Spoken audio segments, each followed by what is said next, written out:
আসসালামু আলাইকুম সবাইকে। চলে এলাম ভূত ফেমের নতুন একটি এপিসোডে। আজকের এপিসোড নাম্বার হচ্ছে 3। এই এপিসোডে আমরা অন্যান্য এপিসোডের মতোই রাসেল ভাইয়ের কাছে আসা বিভিন্ন ইমেলে এবং বিভিন্ন ভূত.কমে বা ভূত ফেমে বর্ণিত বিভিন্ন ঘটনাগুলো আমরা বর্ণনা করব। বলেছিলাম এবং তিনি একটা ঘটনা পাঠিয়েও দিয়েছেন। তার সেই ঘটনাটি আমি এখন আপনাদের জন্য প্লে করছি। আশা করছি আপনাদের সবার ভালো লাগবে। এখন যে ঘটনাটি আমি শেয়ার করতে যাচ্ছি, এই ঘটনাটি আমাদেরকে পাঠিয়েছেন নারায়ণগঞ্জ জেলার বন্দর উপজেলা থেকে মোহাম্মদ শিহাব ভাই। শিহাব ভাইয়ের বর্তমান বয়স 30 বছর এবং ওনার এই পুরো 30 বছর জীবনে শুরু থেকে এখন পর্যন্ত বিভিন্ন ধরনের প্যারানরমাল ঘটনার তিনি সম্মুখীন হয়েছেন। এর পেছনে একটা কারণ রয়েছে।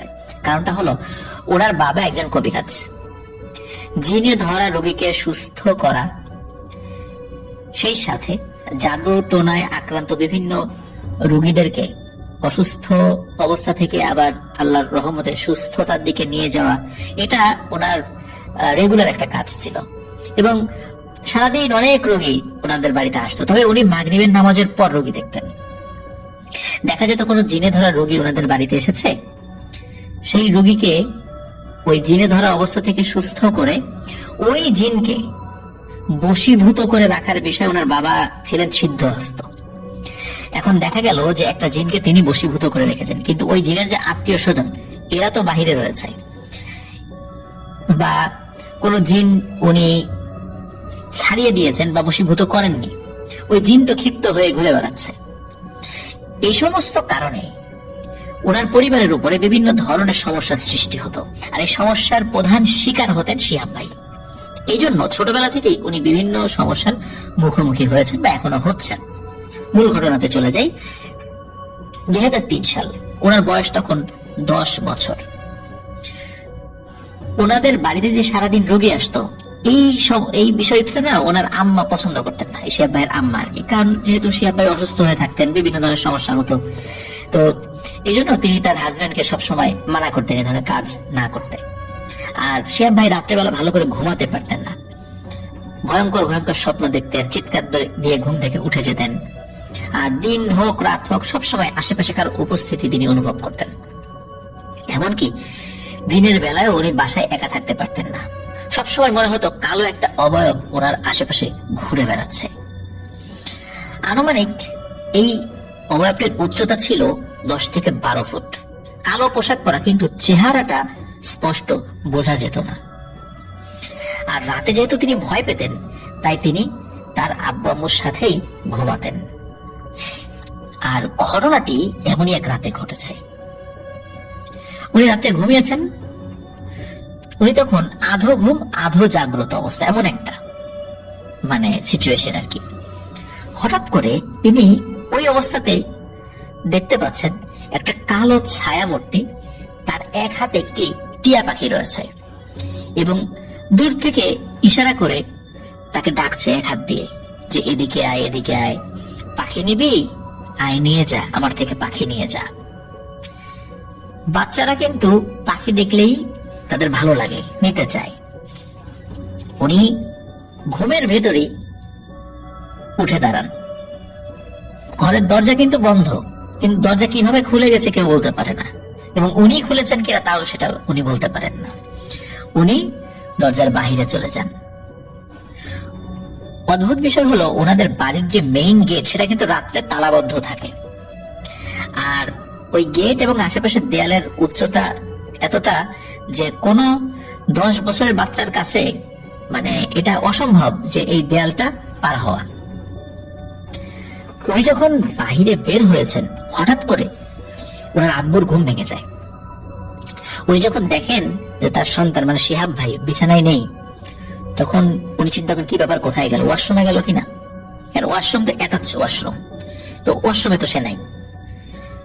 ওইদিকে ঘরের দরজা খোলা, তাহলে সে কোথায় গেল। এমনিতেই তো একটা ভয় কাজ করতো তার মনের মধ্যে। উনি ওনার স্ত্রীকে ডাকেন না, শিহাব ভাইয়ের আম্মাকে ডাকেন না, চিন্তা করছে ঠিক আছে সে ঘুমাচ্ছে, আমি একটু দেখি কোথায় গিয়েছে। হঠাৎ করে তাকে বললে সে তো খুব পেরেশানি গ্রস্ত হয়ে যাবে। উনি নিজেই খোঁজার চেষ্টা করেন এবং দৌড়ে বাড়ির ছাদে উঠে যান, ছাদে গিয়েছে কিনা।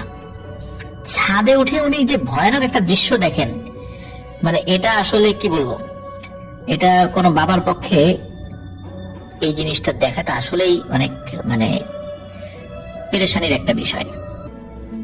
তিনি দেখতে পান শিহাব ভাই তাদের যে বাড়ির গেটের বাইরে পুকুর ঘাট রয়েছে, সেই পুকুর ঘাটের ভেতর দিয়ে, মানে পুকুর ঘাট থেকে নেমে পানির উপর দিয়ে হেঁটে পুকুরের মাঝখানে চলে যাচ্ছেন। উনি ওই দৃশ্য দেখার সাথে সাথে চিৎকার দিয়ে বলতে থাকেন, এই শিহাব দাঁড়া দাঁড়া দাঁড়া। কিন্তু উনি তো বুঝতে পারেন যে আসলে এইভাবে দাঁড়া দাঁড়া বললে তো শিহাবের তো আসলে সেন্স ফিরবে না, কারণ সে তো সেন্সে নেই। তাকে মায়াজালে আবদ্ধ করে সেদিকে নিয়ে যাওয়া হচ্ছে।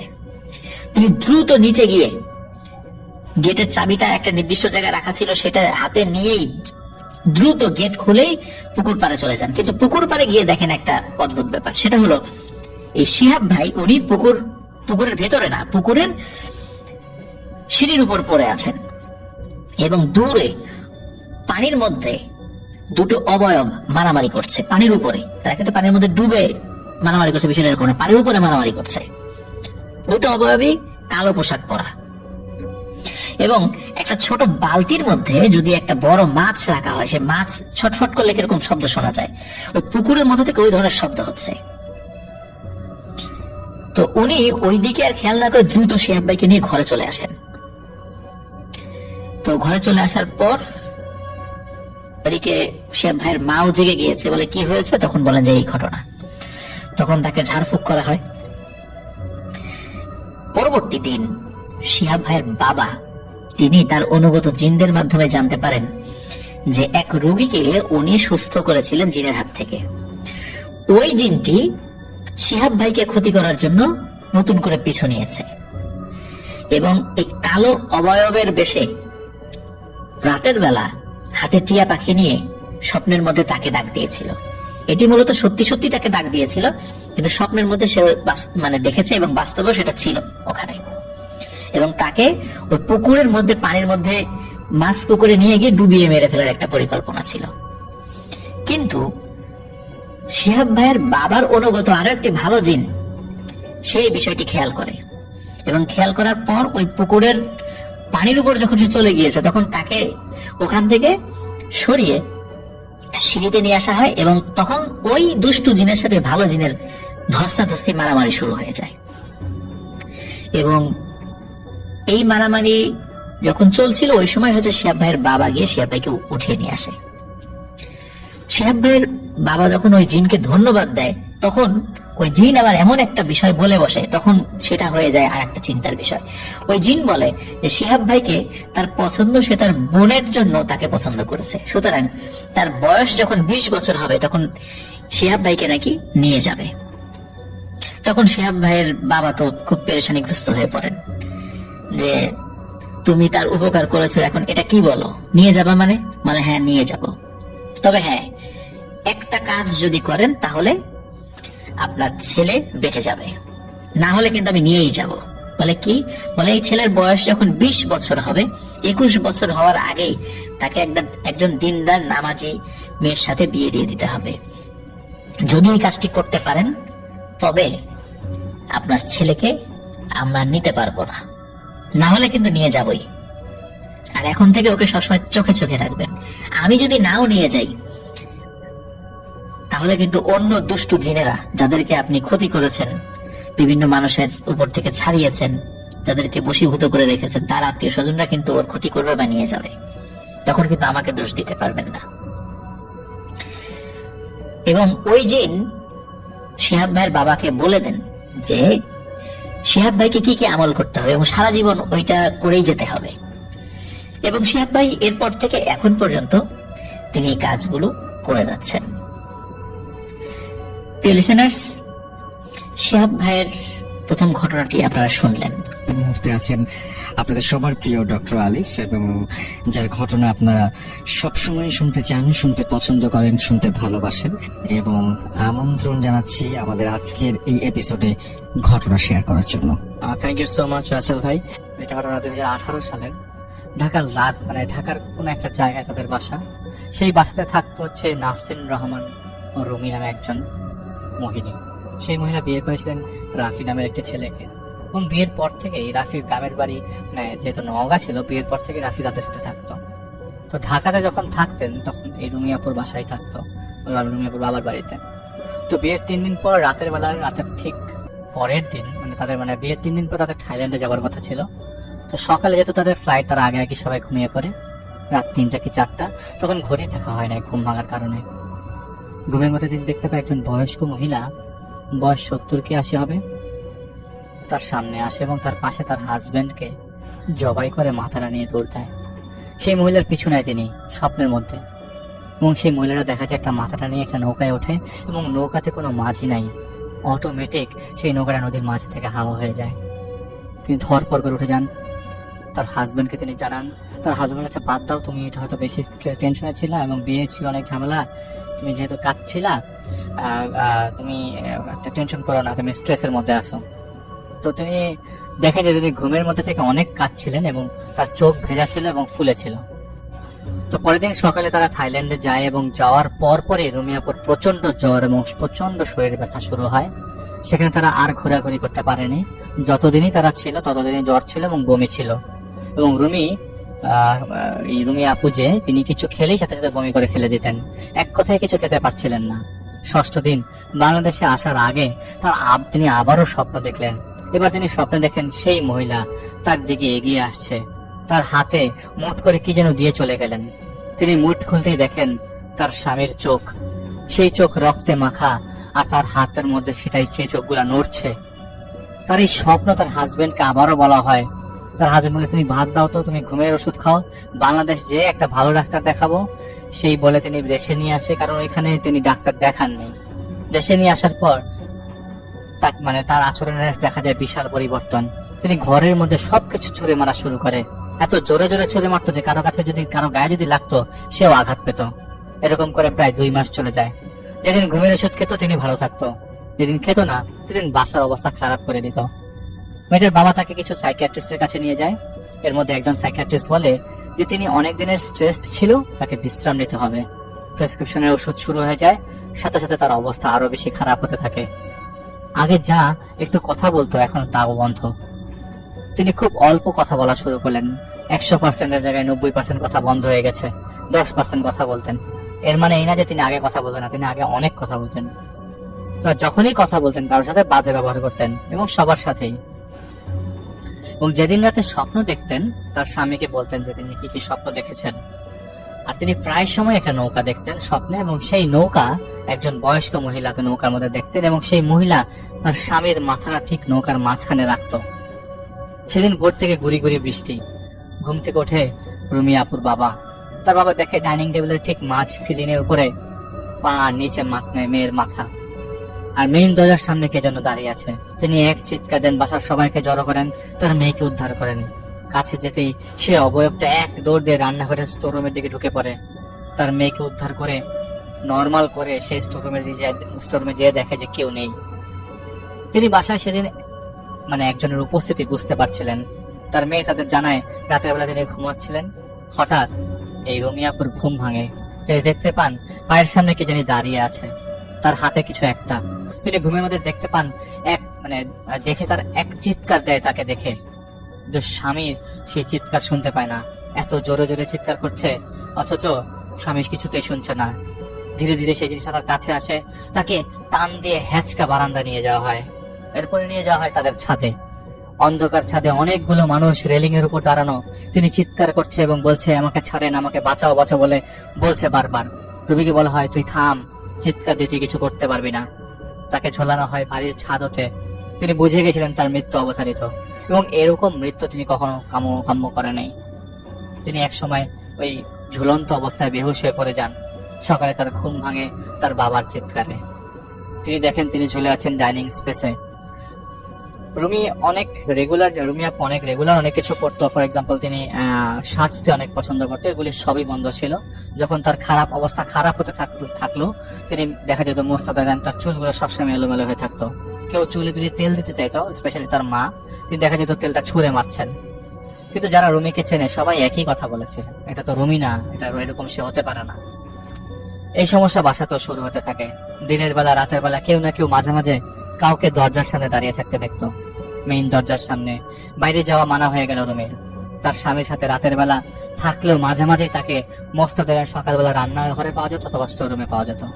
একদিন রাতের বেলা পানি খেতে উঠে তার মা। তার বাসার অবস্থা এমনিতেই খারাপ দেখে তিনি বেশ চিন্তিত থাকতেন, আর টিভি ছেড়ে রাতের বেলা 3টা-4টা পর্যন্ত সজাগ থাকতেন। সেদিন রাতে ঘুমাতে অনেক দেরি করেন, রাত 3:30 বাজে। তিনি উঠে পানি খেতে যাবেন, হঠাৎ শুনতে পান বাঁচার আর্তচিৎকার। স্টোর রুম থেকে কে যেন খুব জোরে জোরে চিৎকার করছে, বাঁচতে চাইছে। তিনি রুমে যান, রুমি আপুর বাবাকে ডেকে আনেন। সবার আগে রুমি আপুর দরজা, যে রুমে ঘুমান সেই রুমে দরজা নক করা হয়। তো ভেতর থেকে কোনো শব্দ আসছে না, মানে বুঝে তারা ঘুমাচ্ছে। তারা হাজবেন্ড ওয়াইফ তারা দুজনই স্টোর রুমের কাছে যান এবং স্টোর রুমে যাওয়ার সময় ডাইনিং রুম পড়ে, সেইখানে আবার কাজের মেয়ে ঘুমাচ্ছিল। তারা স্পষ্ট কেউ শুনতে পাচ্ছে, কে বাঁচতে চাচ্ছে, জোরে জোরে শব্দ করছে, বিপদে পড়ছে, কিন্তু এই কাজের মেয়েটা কিছু শুনছে না। তিনি সেই রুমে যেতেই দেখেন কেউ নাই, রুমটা খালি, কোনো শব্দ নাই। তারা দুইজনই ভয়ে কাঁপছিল। রুমির মা টেনশনে ছিল রুমির বাবার আবার কিছু হয় কিনা। এভাবে চলছিল, কেউ না কেউ কিছু না কিছু দেখতো। তাদের ফ্ল্যাটে রুমির বাবা মা, রুমির ছোট বোন, তার স্বামী এবং কাজের মেয়ে থাকতো। পাশের ফ্ল্যাটে থাকতো রুমির খালা। এই বাড়িটা রুমির বাবার, সে ডেভেলপার দিয়ে অ্যাপার্টমেন্ট করিয়েছে এবং অনেকগুলা ফ্ল্যাট তার আছে, এর মধ্যে একটা ফ্ল্যাট রুমের খালা কিনেছিল। সেই খালা কিছুদিন পর তার মাকে বলেছে, আপা তোর বাসায় তো রাতের বেলা এত শব্দ কোথা থেকে আসে? বুঝলাম না, রাত 3টা-4টা তোদের বাসা থেকে অনেক শব্দ পাই, কাহিনী কি? তো রুমির বাবা মা কেউ বিষয়টা খোলাসা করতে চায় না, কারণ জিনিসটা জানাজানি হয়ে খারাপ হতে পারে। কিন্তু 7ই সেপ্টেম্বর 2018 ওই দিনের কথা তিনি কারো কাছে লুকাতে পারেন নাই। সেদিন রাতের বেলা রুমি ঘুমাচ্ছিল, এমন সময় রুমির বাবা রুমিকে ডাক দেয় এবং তার বাবা তাকে বলে, তুই কি এই সমস্যা থেকে মুক্তি পেতে চাস? রুমি খুব অবাক হয়ে বলে, বাবা কি বলছো তুমি? তার বাবা তাকে একটা টান দেয় এবং স্টোর রুমের দিকে নিয়ে যায় এবং তার স্বামীর মাথাটা গাছের গুড়ি, যেটার উপরে কষাইরা মাংস কাটে, সেখানে দেহ সহ সেই মাথাটা রাখা হয় এবং এক কোপ দিয়ে রুমিয়াপুর সামনে সে মাথাটা আলাদা করে দেওয়া হয়। আলাদা করা মাথা থেকে ফিনকি দিয়ে রক্ত বেরোচ্ছে এবং মাথাটা নিচে পড়ে ঘুমাচ্ছে, মনে হচ্ছিল রাগে ফোঁস করছে। এই দৃশ্য দেখার পর এবং সারা শরীরে নিজের রক্ত অনুভব করার পর রুমি অজ্ঞান হয়ে পড়ে যায়। সকাল থেকে রান্নাঘর থেকে উদ্ধার করে হাসপাতালে নেওয়া হলে তার ঘাড়ের মধ্যে অনেক দাগ পাওয়া যায়, 5 আঙ্গুলের দাগ পাওয়া যায় এবং অনেক মাসেলের মধ্যে অনেক স্ট্রেস গেছে বোঝা যায়। তো রুমির মা পরে রুমির খালাকে জানালে খালা বিষয়টা জানে এবং তার বাসায় তার ছেলে মেয়েকে পড়াতে একজন হুজুর আসতো, সেই হুজুরকে তিনি জানান। সেই হুজুর আবার আরেকজনের কথা বলে এবং সেই হুজুরের সাথে তারা দেখাও করে। তিনিও বেশ লম্বা এবং গম্ভীর স্বভাবের।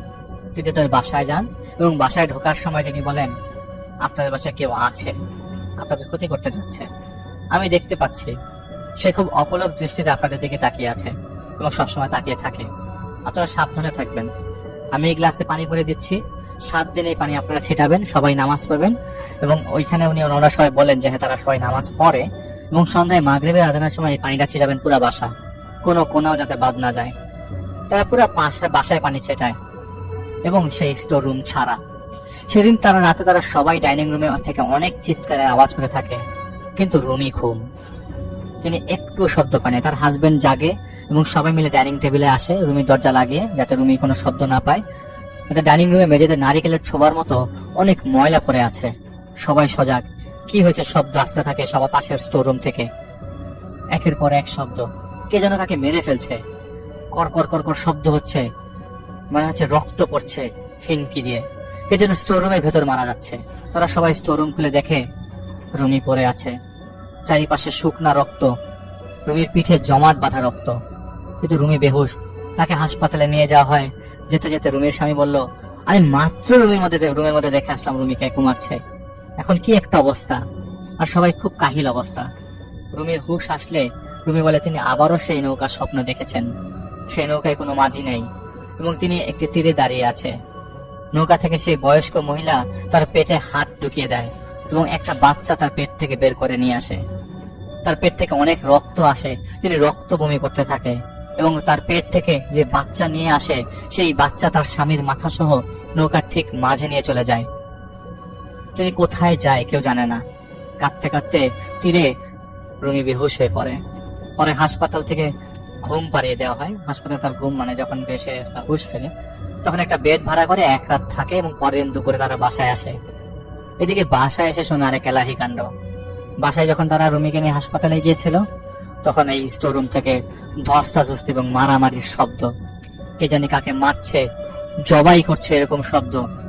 রুমির ছোট বোন, সেই কাজের মেয়ে, পরে তার খালার বাসায় চলে যায়। হাসপাতালে টেস্ট করানোর পর রুমির প্রেগনেন্সি ধরা পড়ে 3 মাস। এদিকে 7 দিন পর সেই হুজুর আসে। হুজুর এসে, যে হুজুরটা তারা কথা বলেছিল, হুজুর এসে তাদের ডাইনিং রুমে বসে এবং দরজার দিকে তাকিয়ে থাকে। তখন রুমির বাবা বলছে, কি হয়েছে হুজুর, আমাদের বাসায় এই সমস্যা কেন? আমার মেয়ে এরকম পাগলের মতো হয়ে যাচ্ছে, আমরা সবাই পাগলের মতো হয়ে যাচ্ছে, ঘটনা কি?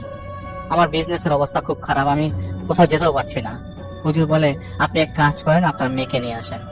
তো উনি 2টা কবুতরের ব্যবস্থা করতে বলেন, 2টা সাদা কবুতর। ওই মুহূর্তে তারা বাজার থেকে 2টা কবুতর কিনে নিয়ে আসে। একটা কবুতর প্রথমে হাতের মাঝখান দিয়ে টান দিয়ে নিয়ে আসতে হবে, আঙ্গুলের কাছাকাছি আসার সাথে সাথেই মারা যায়। এটা একটা জ্যান্ত কবুতর, সাথে সাথে মৃত হয়ে যায়। এটা ছিল রুমির স্বামীর অবস্থা। এবং দ্বিতীয় কবুতর আবারও রুমির হাতের মাঝখান থেকে টেনে আনার পর, আঙ্গুলের কাছাকাছি আসার পর কবুতরটা মারাও যায় এবং মারা যাওয়ার সাথে সাথে কার বর্ণ সাদা কবুতর কালো হয়ে যাচ্ছে, একদম শক্ত হয়ে গেল। তিনি বললেন, খুব খারাপ জিন আপনার মেয়ের সাথে আছে, কেউ মারা যাবার অপার সম্ভাবনা। তিনি আরো কিছু দোয়া করে বাসা বন্ধ করে যান এবং অন্য কারো খোঁজ করতে বলেন, তিনি আসলেই তাদের সাহায্য করতে, যিনি আসলে তাদের সাহায্য করতে পারবেন। যেই না তিনি বাসা থেকে বেরিয়ে যান, সেদিন রাতের অবস্থা আরো বেশি খারাপ হয়ে যায়। এবার সবাই সে অবয়ব দেখতে পাচ্ছেন, কিন্তু অবয়বটা একবার স্টোররুম থেকে অন্য রুমে, আবার স্টোররুমে ফিরে আসে। এই অবস্থা উনি যাওয়ার পর থেকেই। একদিন এক মসজিদে কথা হয়েছিল রেফায়েত ভাইয়ের সাথে, ওই বাসার এক কেয়ারটেকারের। তারা একটা মসজিদে কয়েকদিন ছিলেন। তিনি রুমির বাবাকে বলেন তার কথা, রেফায়েত ভাইয়ের কথা। সেই সুবাদে তাকে ফোন করা হয়, ফোন আলাপ করা হয়। ফোনে কথা বলার সময় রেফায়েত ভাই একটা ফিস ফিস টাইপের শব্দ শুনতে পাচ্ছিলেন, কিন্তু কিছু বললেন না। তিনি বললেন তিনি যাবেন তাদের বাসায়, 3 দিন দেরি হবে। কিন্তু তাদের অবস্থা এতটাই খারাপ ছিল যে রেফাত ভাই পরের দিনই আসরের ওয়াক্তে সেই বাসায় যায়। রেফাত ভাই বাসায় ঢুকে ঢোকার সাথে সাথেই বাসায় গেটের বাইরে একজন হাত নেড়ে ইশারা দেয়, ইশারা দিয়ে তাকে বাইরে চলে যেতে বলে। তো রেফাত ভাই বাসায় ঢুকে জিজ্ঞেস করে, আপনাদের বাসায় কে কে আছে? আর একটু কথা বলে রাখি, যে ইশারাটা দিচ্ছিল সেটা একটা মেয়ে। তো বলতে বলতে বলে যে সবার নামে, সবার পরিচয় দিতে দিতে ওই সময় রুমের মধ্যে রুমি প্রবেশ করে, আর তার বাবা তাকে পরিচয় করে দেয়, এটা আমার মেয়ে রুমি। রেফাত ভাই বলেছেন বাসায় ঢোকার সময় একটা মানুষের ন্যায় একজন তাকে ঘরের ভেতরে ঢোকার আগে ইশারা করে চলে যেতে বলেছিল, এটা সেই মেয়েটা। তিনি সবার সাথে কথা বলতে বলতে দেখেন স্টোররুম থেকে কেউ বের হয়ে আমার ওখানে চলে গেল। তিনি স্টোররুমের দিকে ঢুকতেই বাজে বিশ্রী গন্ধ পাওয়া শুরু করলেন। তিনি জিজ্ঞেস করলেন, স্টোররুম কি আপনারা পরিষ্কার করেন না, এত গন্ধ কেন? তখন সবাই বলে, আপনি ওখানে গন্ধ পাচ্ছেন, পাশের বাসায় আমার বোনও পেয়েছে, কিন্তু আমরা পাই না, আমরা কোনো গন্ধ পাই না। রেফাত ভাই কিছু দোয়া করে তাদেরকে নামাজের সময় সেসব দোয়াগুলা পড়তে বলে সে বাড়ি থেকে বের হয়ে যান। বললেন পরের দিন আসবে। পরের দিন রেফাত ভাই সে বাসায় যান রাত 10টা নাগাদ। গতকাল তিনি যে বাসা থেকে বেরিয়েছিলেন, বেরিয়ে যাওয়ার পরে রেফাত ভাই বাসায় যাওয়ার পর তার জ্বর আসে। তার জ্বর একটু কমলে রাতের দিকে সেই বাসায় আসে।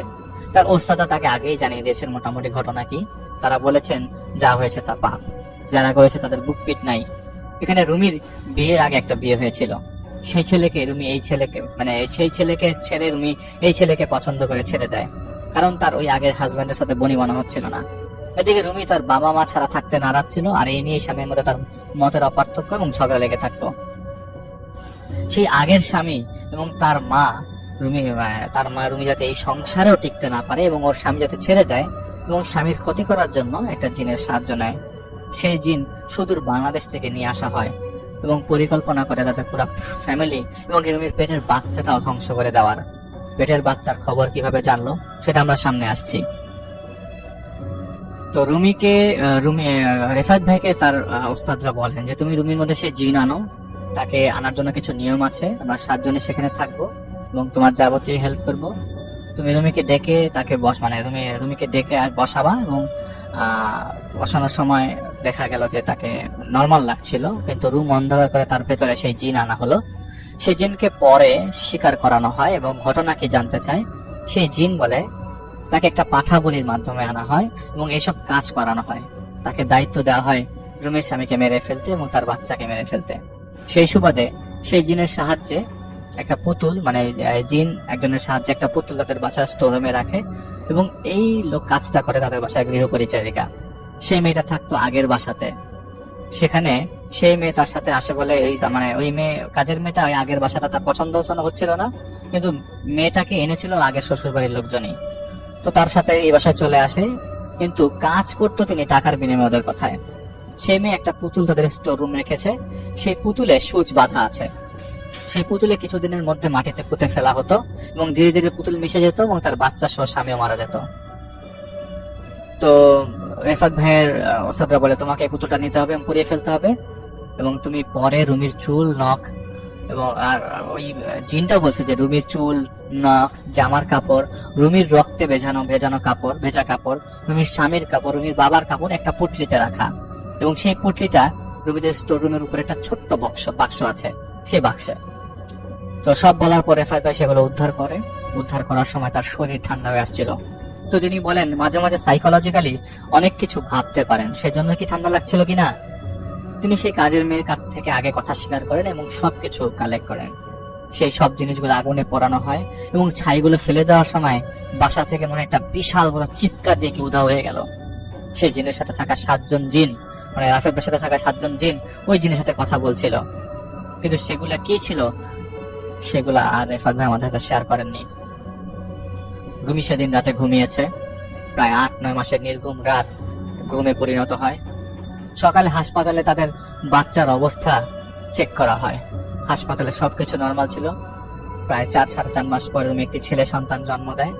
প্রথম 1 বছর রুমি এরকম নৌকা দেখেছিল, কিন্তু ওই নৌকাটা খালি ছিল। নৌকা থেকে আর ভয়াবহ কিছু ঘটেনি, এবং রুমিও পরবর্তী 1 বছর পর সেটা আর দেখেনি।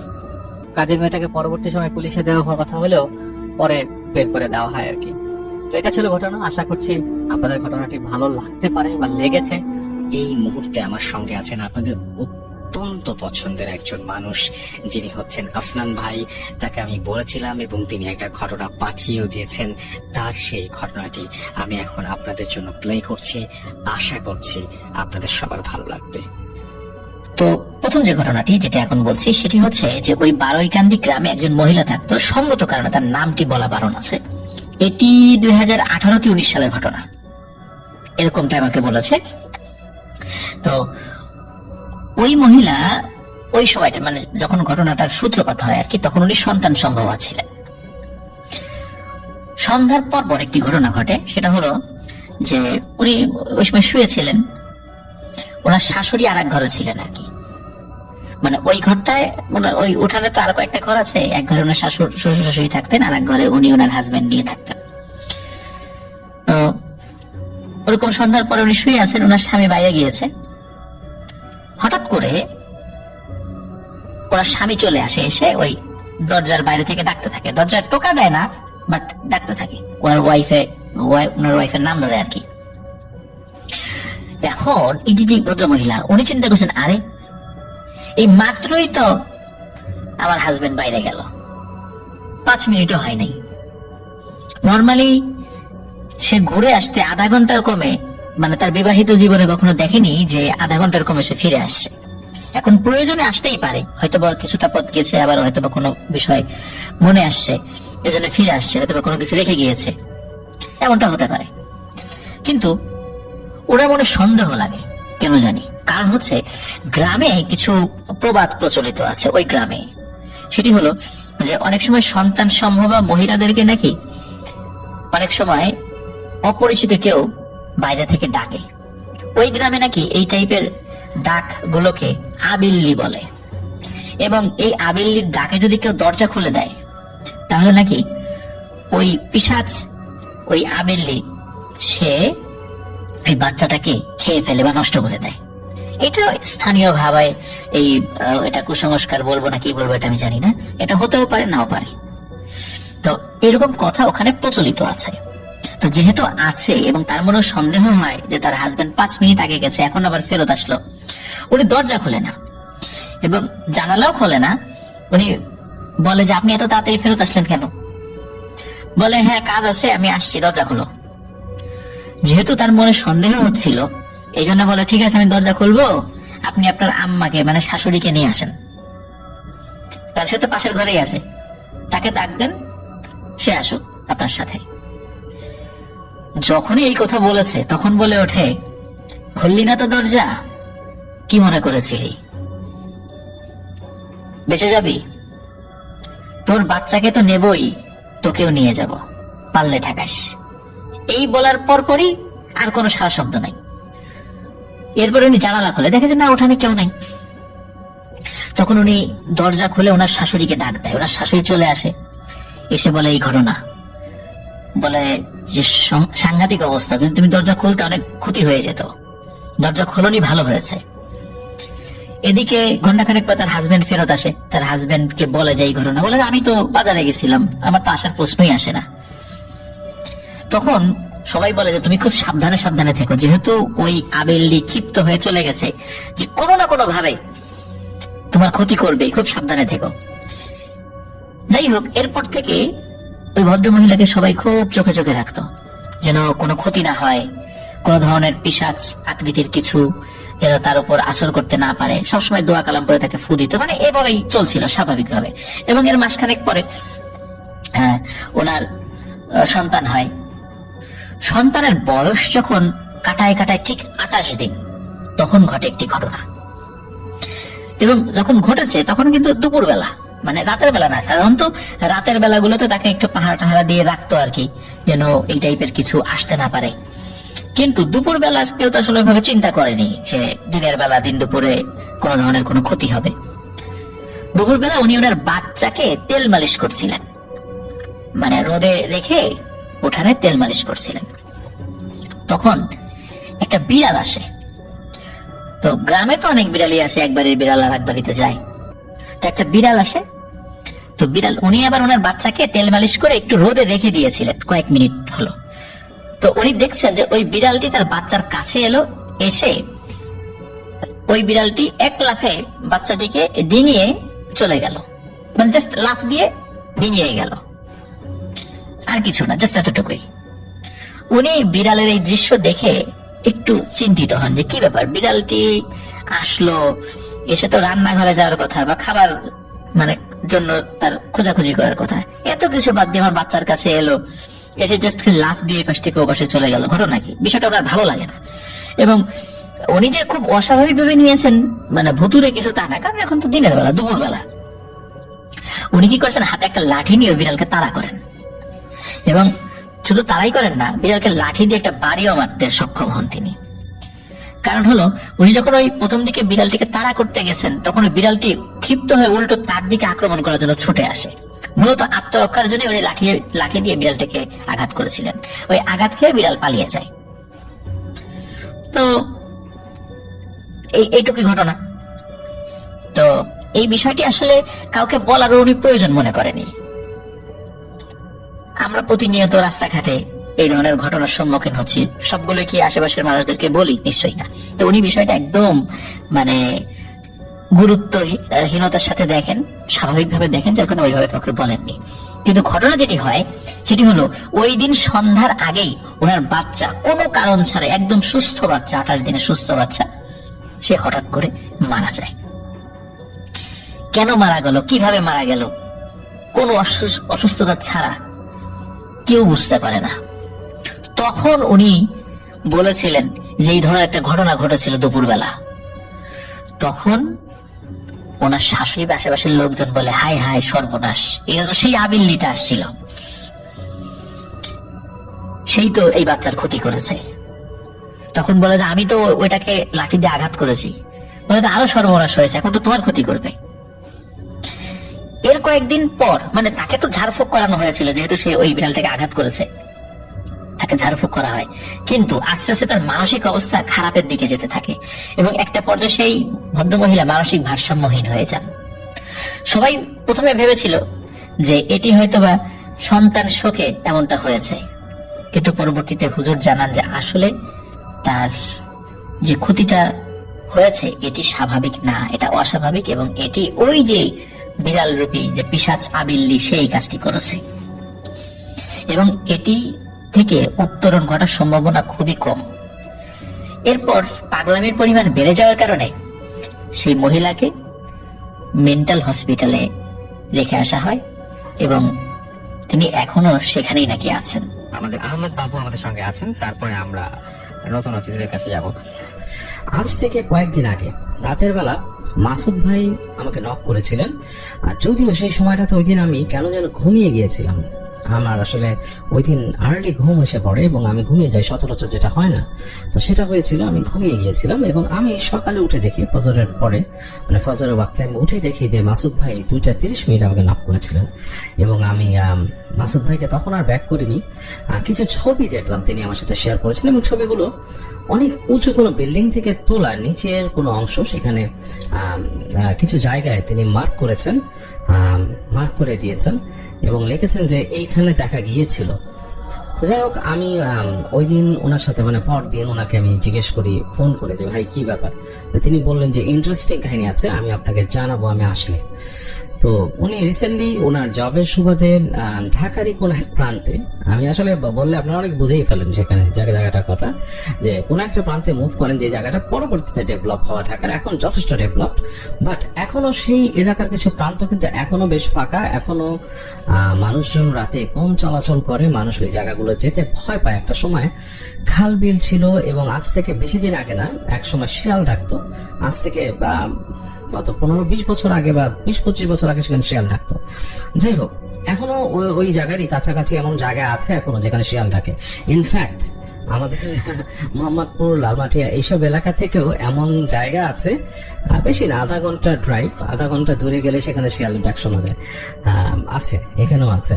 যাই হোক, আমি এই প্রান্তের কথা বলছি না, আমি অন্য কোনো একটা প্রান্তের কথা বলছি যেখানে মাসুদ ভাইয়ের কাজের সুবাদে যাওয়া হয়েছে এবং তাদের একটা জবের একটা আবাসন প্রকল্প সেখানে আছে, সেখানে তিনি রাত্রে সেই বাসায় ছিলেন এবং যে বাসাটায় তিনি ছিলেন সেই বাসাটা হচ্ছে এরকম 7 তলার উপরে তিনি আছেন, তার উপরে 2টো ফ্লোর আছে, সেই 2টো ফ্লোর হচ্ছে নির্মাণাধীন, আর তার উপরে হচ্ছে ছাদ এবং 7 তলাতে বাতি জ্বালানো, তারপরে 2টো ফ্লোরে বাতি নাই, তো এবং তারপরে কিন্তু ছাদ। তো মাসুদ ভাই বাসায় ছিলেন এবং রাতের বেলা তখন বাজে, উনি বলছেন যে প্রায় 2টো সামথিং। তো এই সময় ওনার ঘুম আসছিল না, তিনি হঠাৎ করে বারান্দায় গেলেন এবং বারান্দায় গিয়ে তার ধূমপানের অভ্যাস ছিল, তিনি ধূমপান করছেন। হঠাৎ করে তার চোখ পড়লো এক জায়গায়, তিনি নিচে তাকিয়ে দেখছেন জায়গাটা কেমন। তো একটা জায়গায় দেখুন না, বাজার জায়গাটা টিনের ছাদ দেয়া, বাট বাজার তো আপনারা দেখেছেন যে ছোট বাজারগুলো কেমন হয়, যে একটা ছাউনি দেওয়া থাকে, নিচে একটা পাটাতন থাকে, সেখানে মানুষ মাছ তরকারি, কোনো জায়গায় মাংস নিয়ে বসেন, এরকম। যাক, সেরকম একটা বড় বাজার। তো বাজারের কাছে মাছের যে অংশটা, তিনি হঠাৎ করে দেখলেন অনেকগুলো কুকুর ডাকছে, ঘেউ ঘেউ ঘেউ ঘেউ করছে কুকুর, প্রচন্ড ঘেউ ঘেউ করছে কুকুর। তো উনি তাকিয়ে দেখলেন যে কুকুরটা কেন ঘেউ ঘেউ করছে, তাকালেন, ওনার মানে অভ্যাস বছর চোখ গেল সেদিকে, তাকিয়ে দেখলেন ল্যাম্প পোস্ট থেকে একটু দূরে একটা জায়গায়, জায়গাটা কাইন্ড অফ লাইক মানে মাছের ময়লা টয়লা ফেলানো আর কি, সেই জায়গায় পানির মতো আছে, সেই জায়গায় ময়লার মতো জায়গাটার মধ্যে কিছু একটা, মানে তিনি উপর থেকে ফার্স্টে খেয়াল করতে পারলেন না, পরে খেয়াল করলেন জিনিসটা আসলে সঠিক একটা সরীসৃপের মতো না, কাইন্ড অফ লাইক সরীসৃপ, আবার পেছনের অংশটা মানুষের মতো, মানুষ 2টো পা ভাঁজ করে বসলে যেভাবে বসে কাইন্ড অফ সেভাবে বসা, পিঠের উপরে লাইক মানুষের শির দ্বারা যেরকম হয়, শির দ্বারার হাড়, সেরকম দেখা যাচ্ছে পিঠের হাড্ডিগুলো, মানে মেরুদণ্ডের হাড্ডিগুলো উঁচু উঁচু উঁচু হয়ে গোটা গোটা একটা একটা করে গোটা দেখা যাচ্ছে এরকম। মানে দূরের ল্যাম্পপোস্টের আলো হালকা পড়েছে সেটার গায়ে, পিঠটা আবার চকচকা, মানে পিচ্ছিল পিঠ বোঝা যাচ্ছে, এবং সেটা মুখ নিচু করে 2 হাত দিয়ে কিছু একটা নাড়াচ্ছে ময়লার মধ্যে দিয়ে, মাছের ময়লার মধ্যে, 2 পা ভাঁজ করে বসা, অ্যাজ ইফ একটা মানুষ যদি বসে, হাঁটু গেড়ে বসে হাত দিয়ে কিছু মানে নড়াচড়া করতে থাকে, সেরকম আর কি। তো টোকাইরা যেরকম ময়লার ভেতর থেকে বোতল বা কিছু বের করে, কাইন্ড অফ লাইক দ্যাট। তো উনি দূর থেকে দেখছে এবং হালকা শব্দ আসছে উপরে, শস্য, এবং কুকুর প্রচন্ড চিৎকার করছে, প্রচন্ড চিৎকার করছে, এবং কুকুরের ডাক শুনে মানে কুকুর মানে এলাকা মানে করে ফেলেছে পুরো। তো ওনার বিল্ডিংটা, মাসুদ ভাই যেখানে থাকেন সেই জায়গা, সেটা হচ্ছে শহরের এমন একটা প্রান্তে, এর পরের প্রান্তটা আসলে মানে খালি, এরপরে আর নাই কিছু, এরকম একটা জায়গায় ওনার বাসাটা আর কি। তো উনি দেখছে ওটা এরকম নাড়ছে, একটু পর তিনি দেখলেন কুকুরের অতিরিক্ত ডাকাডাকিতে সেই জিনিসটা ওখান থেকে উঠে চার হাত পা ভর দিয়ে হামাগুড়ি দিয়ে সামনের দিকে গেল। তো মাসুদ ভাই কিন্তু দেখছেন বাজারের পাশে একটা ডোবার মতো আছে, সেখানে যে সেটা পানি খাচ্ছে। পানি খাওয়াটাও কেমন ভয়ঙ্কর রকম, মুখ নামিয়ে পানি খাচ্ছে। এটা কোনো সরীসৃপও না, এটা কোনো কুকুর জাতীয় কিছুও না, আবার এটা মানুষের মতো কাইন্ড অফ শেপ। আর বললো যে এটার মানে দৈর্ঘ্য হবে এরকম মিনিমাম 4-5 ফিট দৈর্ঘ্য হবে, দৈর্ঘ্যে এরকম হবে। আমি মাসুদ ভাইকে বলেছিলাম, মাসুদ ভাইটা কি গুইসাপ বা কিছু বলেন? না, মোটেই না। গুইসাপ আমি ভালো মতন চিনি, এটা গুইসাপ না, এবং কোনো লেজ নাই সেটার। তো সে পানিতে মুখ নামিয়ে কিছু খাচ্ছে, এবং যখন পানিতে মুখ নামিয়ে কিছু খাচ্ছিল, কুকুরগুলো কিন্তু ডাকতে ডাকতে কাছাকাছি চলে এসে একটা নির্দিষ্ট দূরত্ব বজায় রেখে কুকুর চিৎকার করছে। তো ওই জিনিসটা পানি খেতে খেতে কিভাবে যেন সেন্স করে যে তাকে কেউ দেখছে উপর থেকে। সে উপর দিকে তাকায়, মাসুদ ভাই দেখলেন দূর থেকে, এত উপর থেকে তার চোখটা দেখতে পেয়েছেন তিনি। চোখটা নাকি লাইক একটা কাটা চোখ, মানে চোখটার মধ্যে মনে হচ্ছে ড্যাশ দেওয়া, দুই চোখ মানে দুটো ড্যাশ, হ্যাঁ দুটো ড্যাশ, মানে দুটো হরাইজন্টাল লাইন দুই পাশে, এরকম দুটো চোখের মতো, কিন্তু ওই যে দূরে ল্যাম্প পোস্টের আলোতে চকচক করছে। তো সেটা উপর দিকে তাকালো, তারপর নাকি ওইটা পাশের একটা দেয়াল ছিল, দেয়ালটা একটা মানুষের বুক সমান হবে।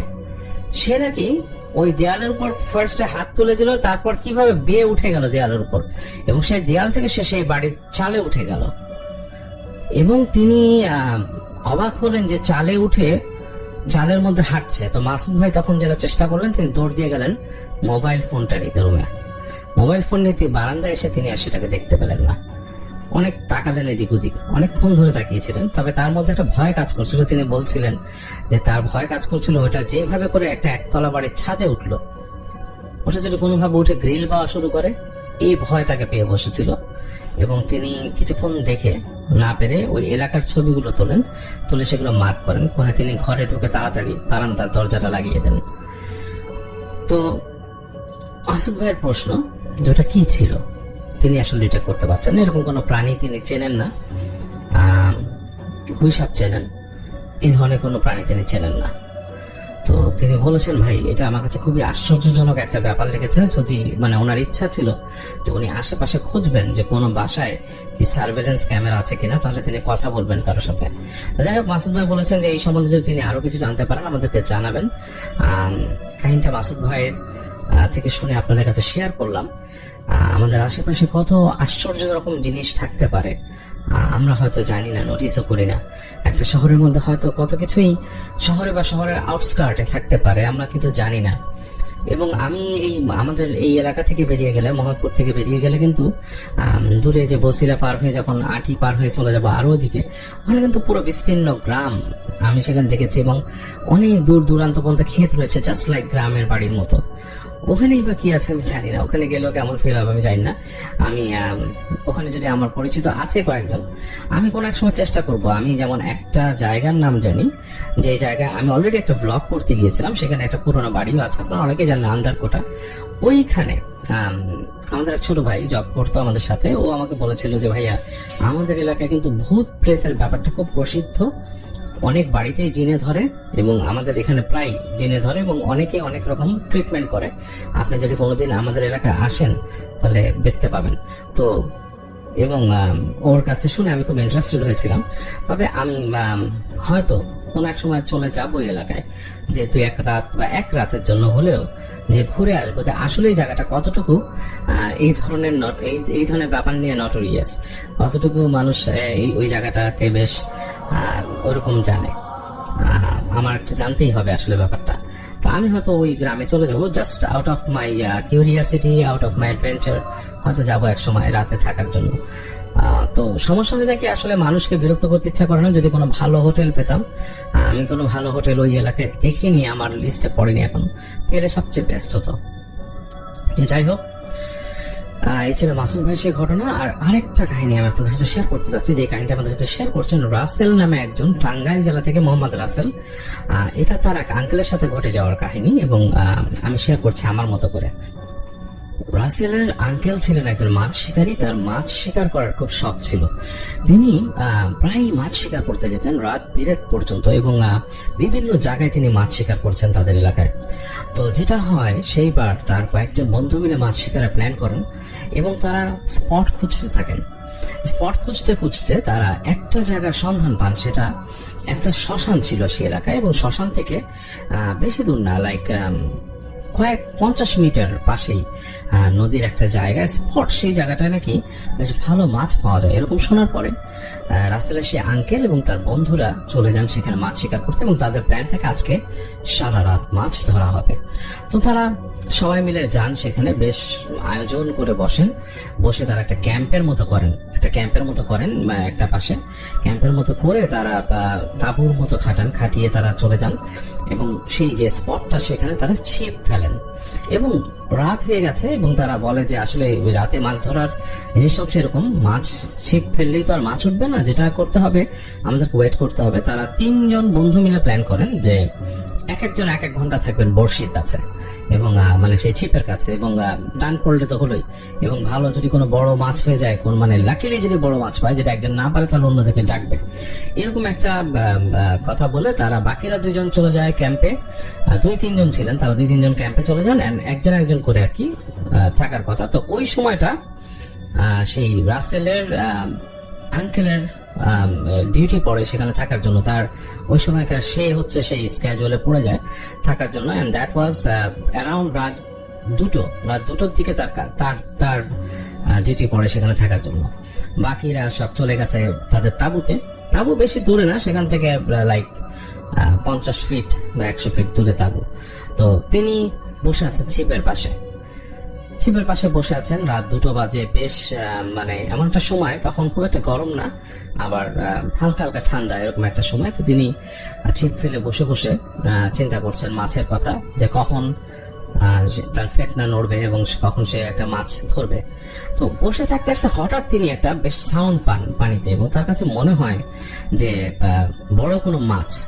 তো তিনি বেশ ইন্টারেস্টেড হয়ে তিনি ফ্ল্যাশ লাইট ছিল সাথে, ফ্ল্যাশ লাইট মারার পর তিনি যেটা দেখেন যে একটা কিছু মনে হচ্ছে মানুষের মাথা পানির থেকে উঠে আবার ডুবে গেল, কাইন্ড অফ লাইক একটা মানুষ ডুব থেকে উঠে যদি আবার উঠে যায়, মানে ডুব দিয়ে দেয় সেরকম। তো উনি না ছেদ করে উঠানো বুকের ভেতরটা, উনি ফ্ল্যাশ লাইট অফ করে দেন। অফ করে দিয়ে চিন্তা করে এটা কি দেখলাম, কিন্তু তার ছিপে কোনো নড়াচড়া নাই, ছিপ আগের মতোই। তো চিন্তা করলো যে মানুষ ডুব দিয়ে উঠলে এত রাতের বেলা এখান থেকে পানির তল থেকে বেশ বুকটা দূর করতে থাকে তার, কিন্তু ছিপে কিন্তু নড়াচড়া নাই, ছিপ আগের মতোই আছে, কোনো মাছ ছিপে বড়শিতে আসেনি। তো তিনি কিছুক্ষণ বসে থাকলেন। আবার এই সময় তিনি হঠাৎ ফাইন্ড আউট করেন কিছু একটা হেঁটে যাচ্ছে কয়েকটা। তো তিনি একটু তাকালেন পাশ থেকে, তিনি দেখলেন তার পেছন দিয়ে এক দল, মানে এক পাল ভেড়ার পাল, মানে বেশ অনেকগুলো ভেড়া হেঁটে যাচ্ছে তার থেকে বেশ কয়েক ফিট পেছন দিয়ে হেঁটে চলে যাচ্ছে শ্মশানের দিকে। তো তিনি একটু অস্বস্তি ফিল করলেন, তিনি মনে করলেন জানি এতগুলো ভেড়া রাতের বেলা এবং এই শ্মশানের দিকে যাচ্ছে, এটা কার ভেড়া বা কি? মানুষ তো এরকম ছেড়ে রাখে না তার গবাদি পশু, রাতের বেলা তো প্রশ্নই আসে না, এবং এক পাল, এবং এগুলো যাচ্ছে সব শ্মশানের দিকে, ব্যাপারটা কি? তার মাথায় একটা কিউরিয়াসিটি ঢোকে। তিনি তখন পর্যন্ত ব্যাপারটাকে অন্যদিকে ভাবেননি, বাট তিনি কিউরিয়াসিটি থেকে তিনি তার ছিপটাকে ওখানে রেখে তিনি উঠে দাঁড়ান। উঠে তিনি ভেড়ার পালের পেছনে হাঁটা শুরু করেন। বেশ অন্ধকার, কিন্তু আকাশের আলো আছে, সেটাতে বোঝা যাচ্ছে। তো তিনি একবার ভেবেছিলেন তিনি ফ্ল্যাশ লাইট মারবেন কিনা, তারপর চিন্তা করলেন আমি হেঁটে যাই, একটু ভেড়াগুলো কোথায় যায় দেখি। তো উনি ওনার কিউরিয়াসিটি থেকে ভেড়ার পেছনে হাঁটতে থাকেন। তো তিনি দেখছেন যে ভেড়াগুলো একটু সামনে চলে গেছে, আকাশের ধূসর আলোয়, মানে চাঁদ এবং মেঘের ঢাকা আলোতে বোঝা যাচ্ছে যেগুলো ভেড়া, এবং ভেড়াগুলোর কালার গুলো বেশ সাদাটে টাইপের, ক্রিম কালারের পশঙ্গায়, সেটাও তিনি বুঝতে পারছেন। তো তিনি আস্তে আস্তে ভেড়ার পেছনে যাচ্ছেন। সবচেয়ে অবাক হলেন, শ্মশানে ঢোকার কিছুক্ষণ পর হঠাৎ করে মনে হলো ভেড়াগুলো ভোজবাজির মতো একটা একটা করে মিলিয়ে গেল, লাইক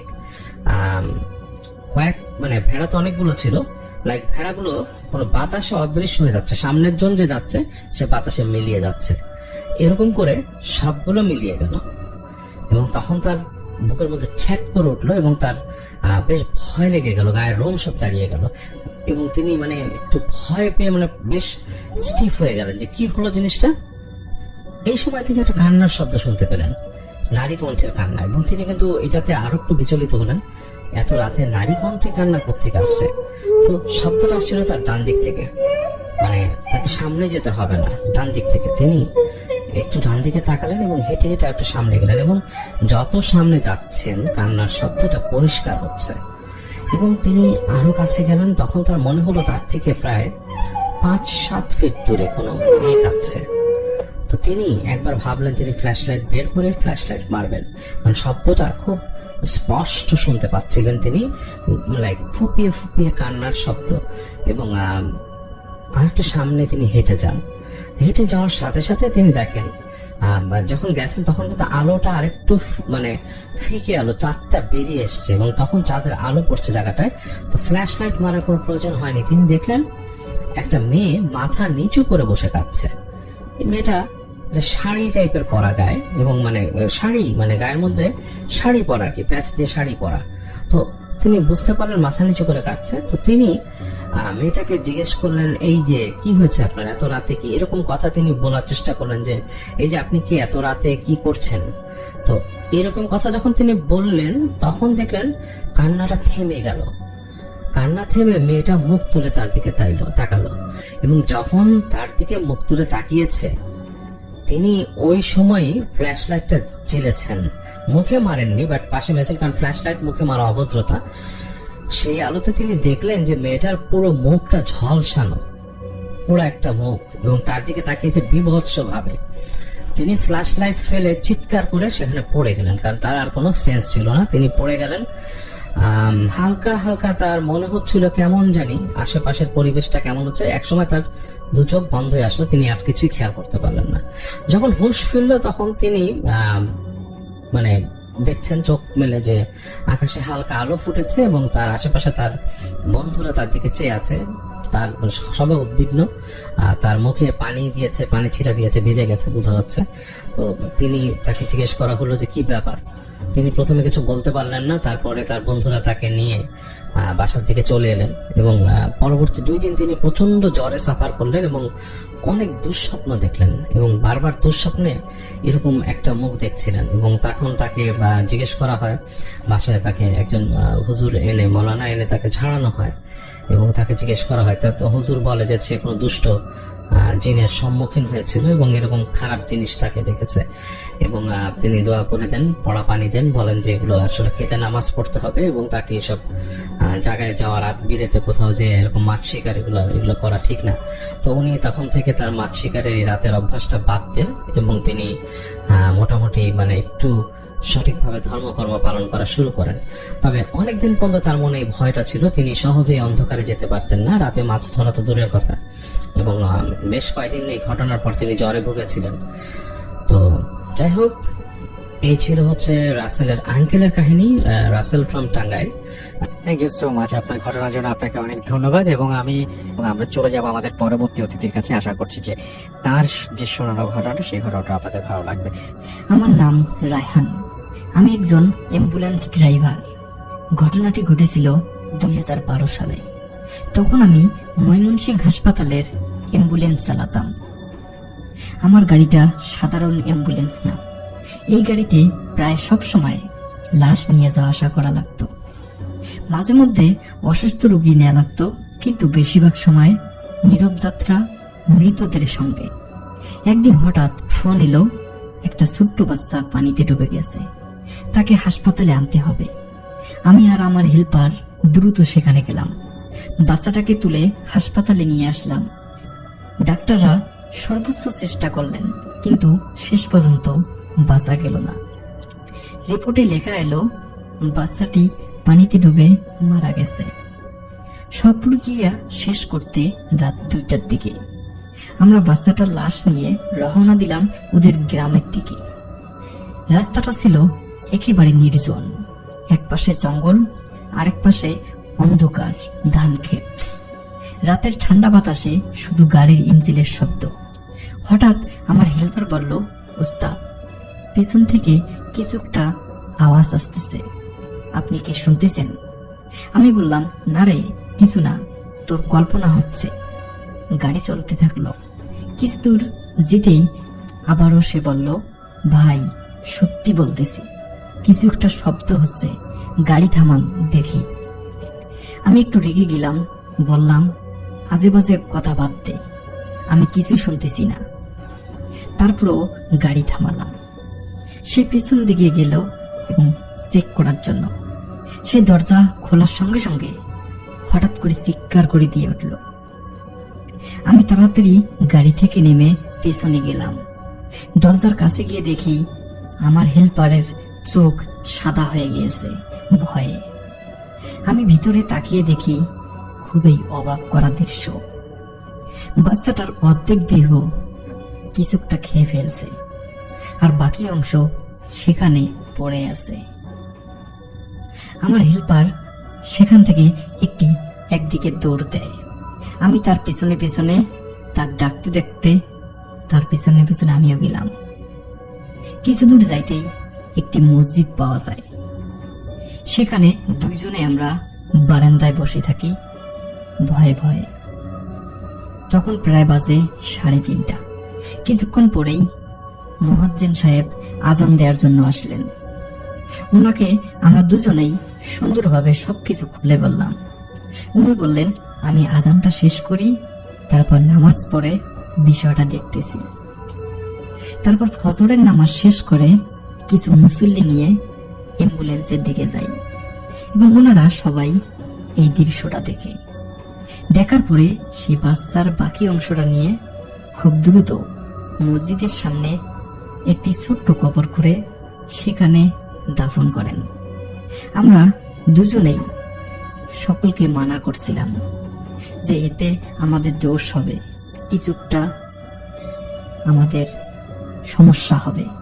তখন ওনারা বলতেছেন, এই বাচ্চার পরিবারের সঙ্গে আমরা কথা বলবো যাতে আপনারা দুজনেই কোনো দায়বদ্ধ না থাকেন।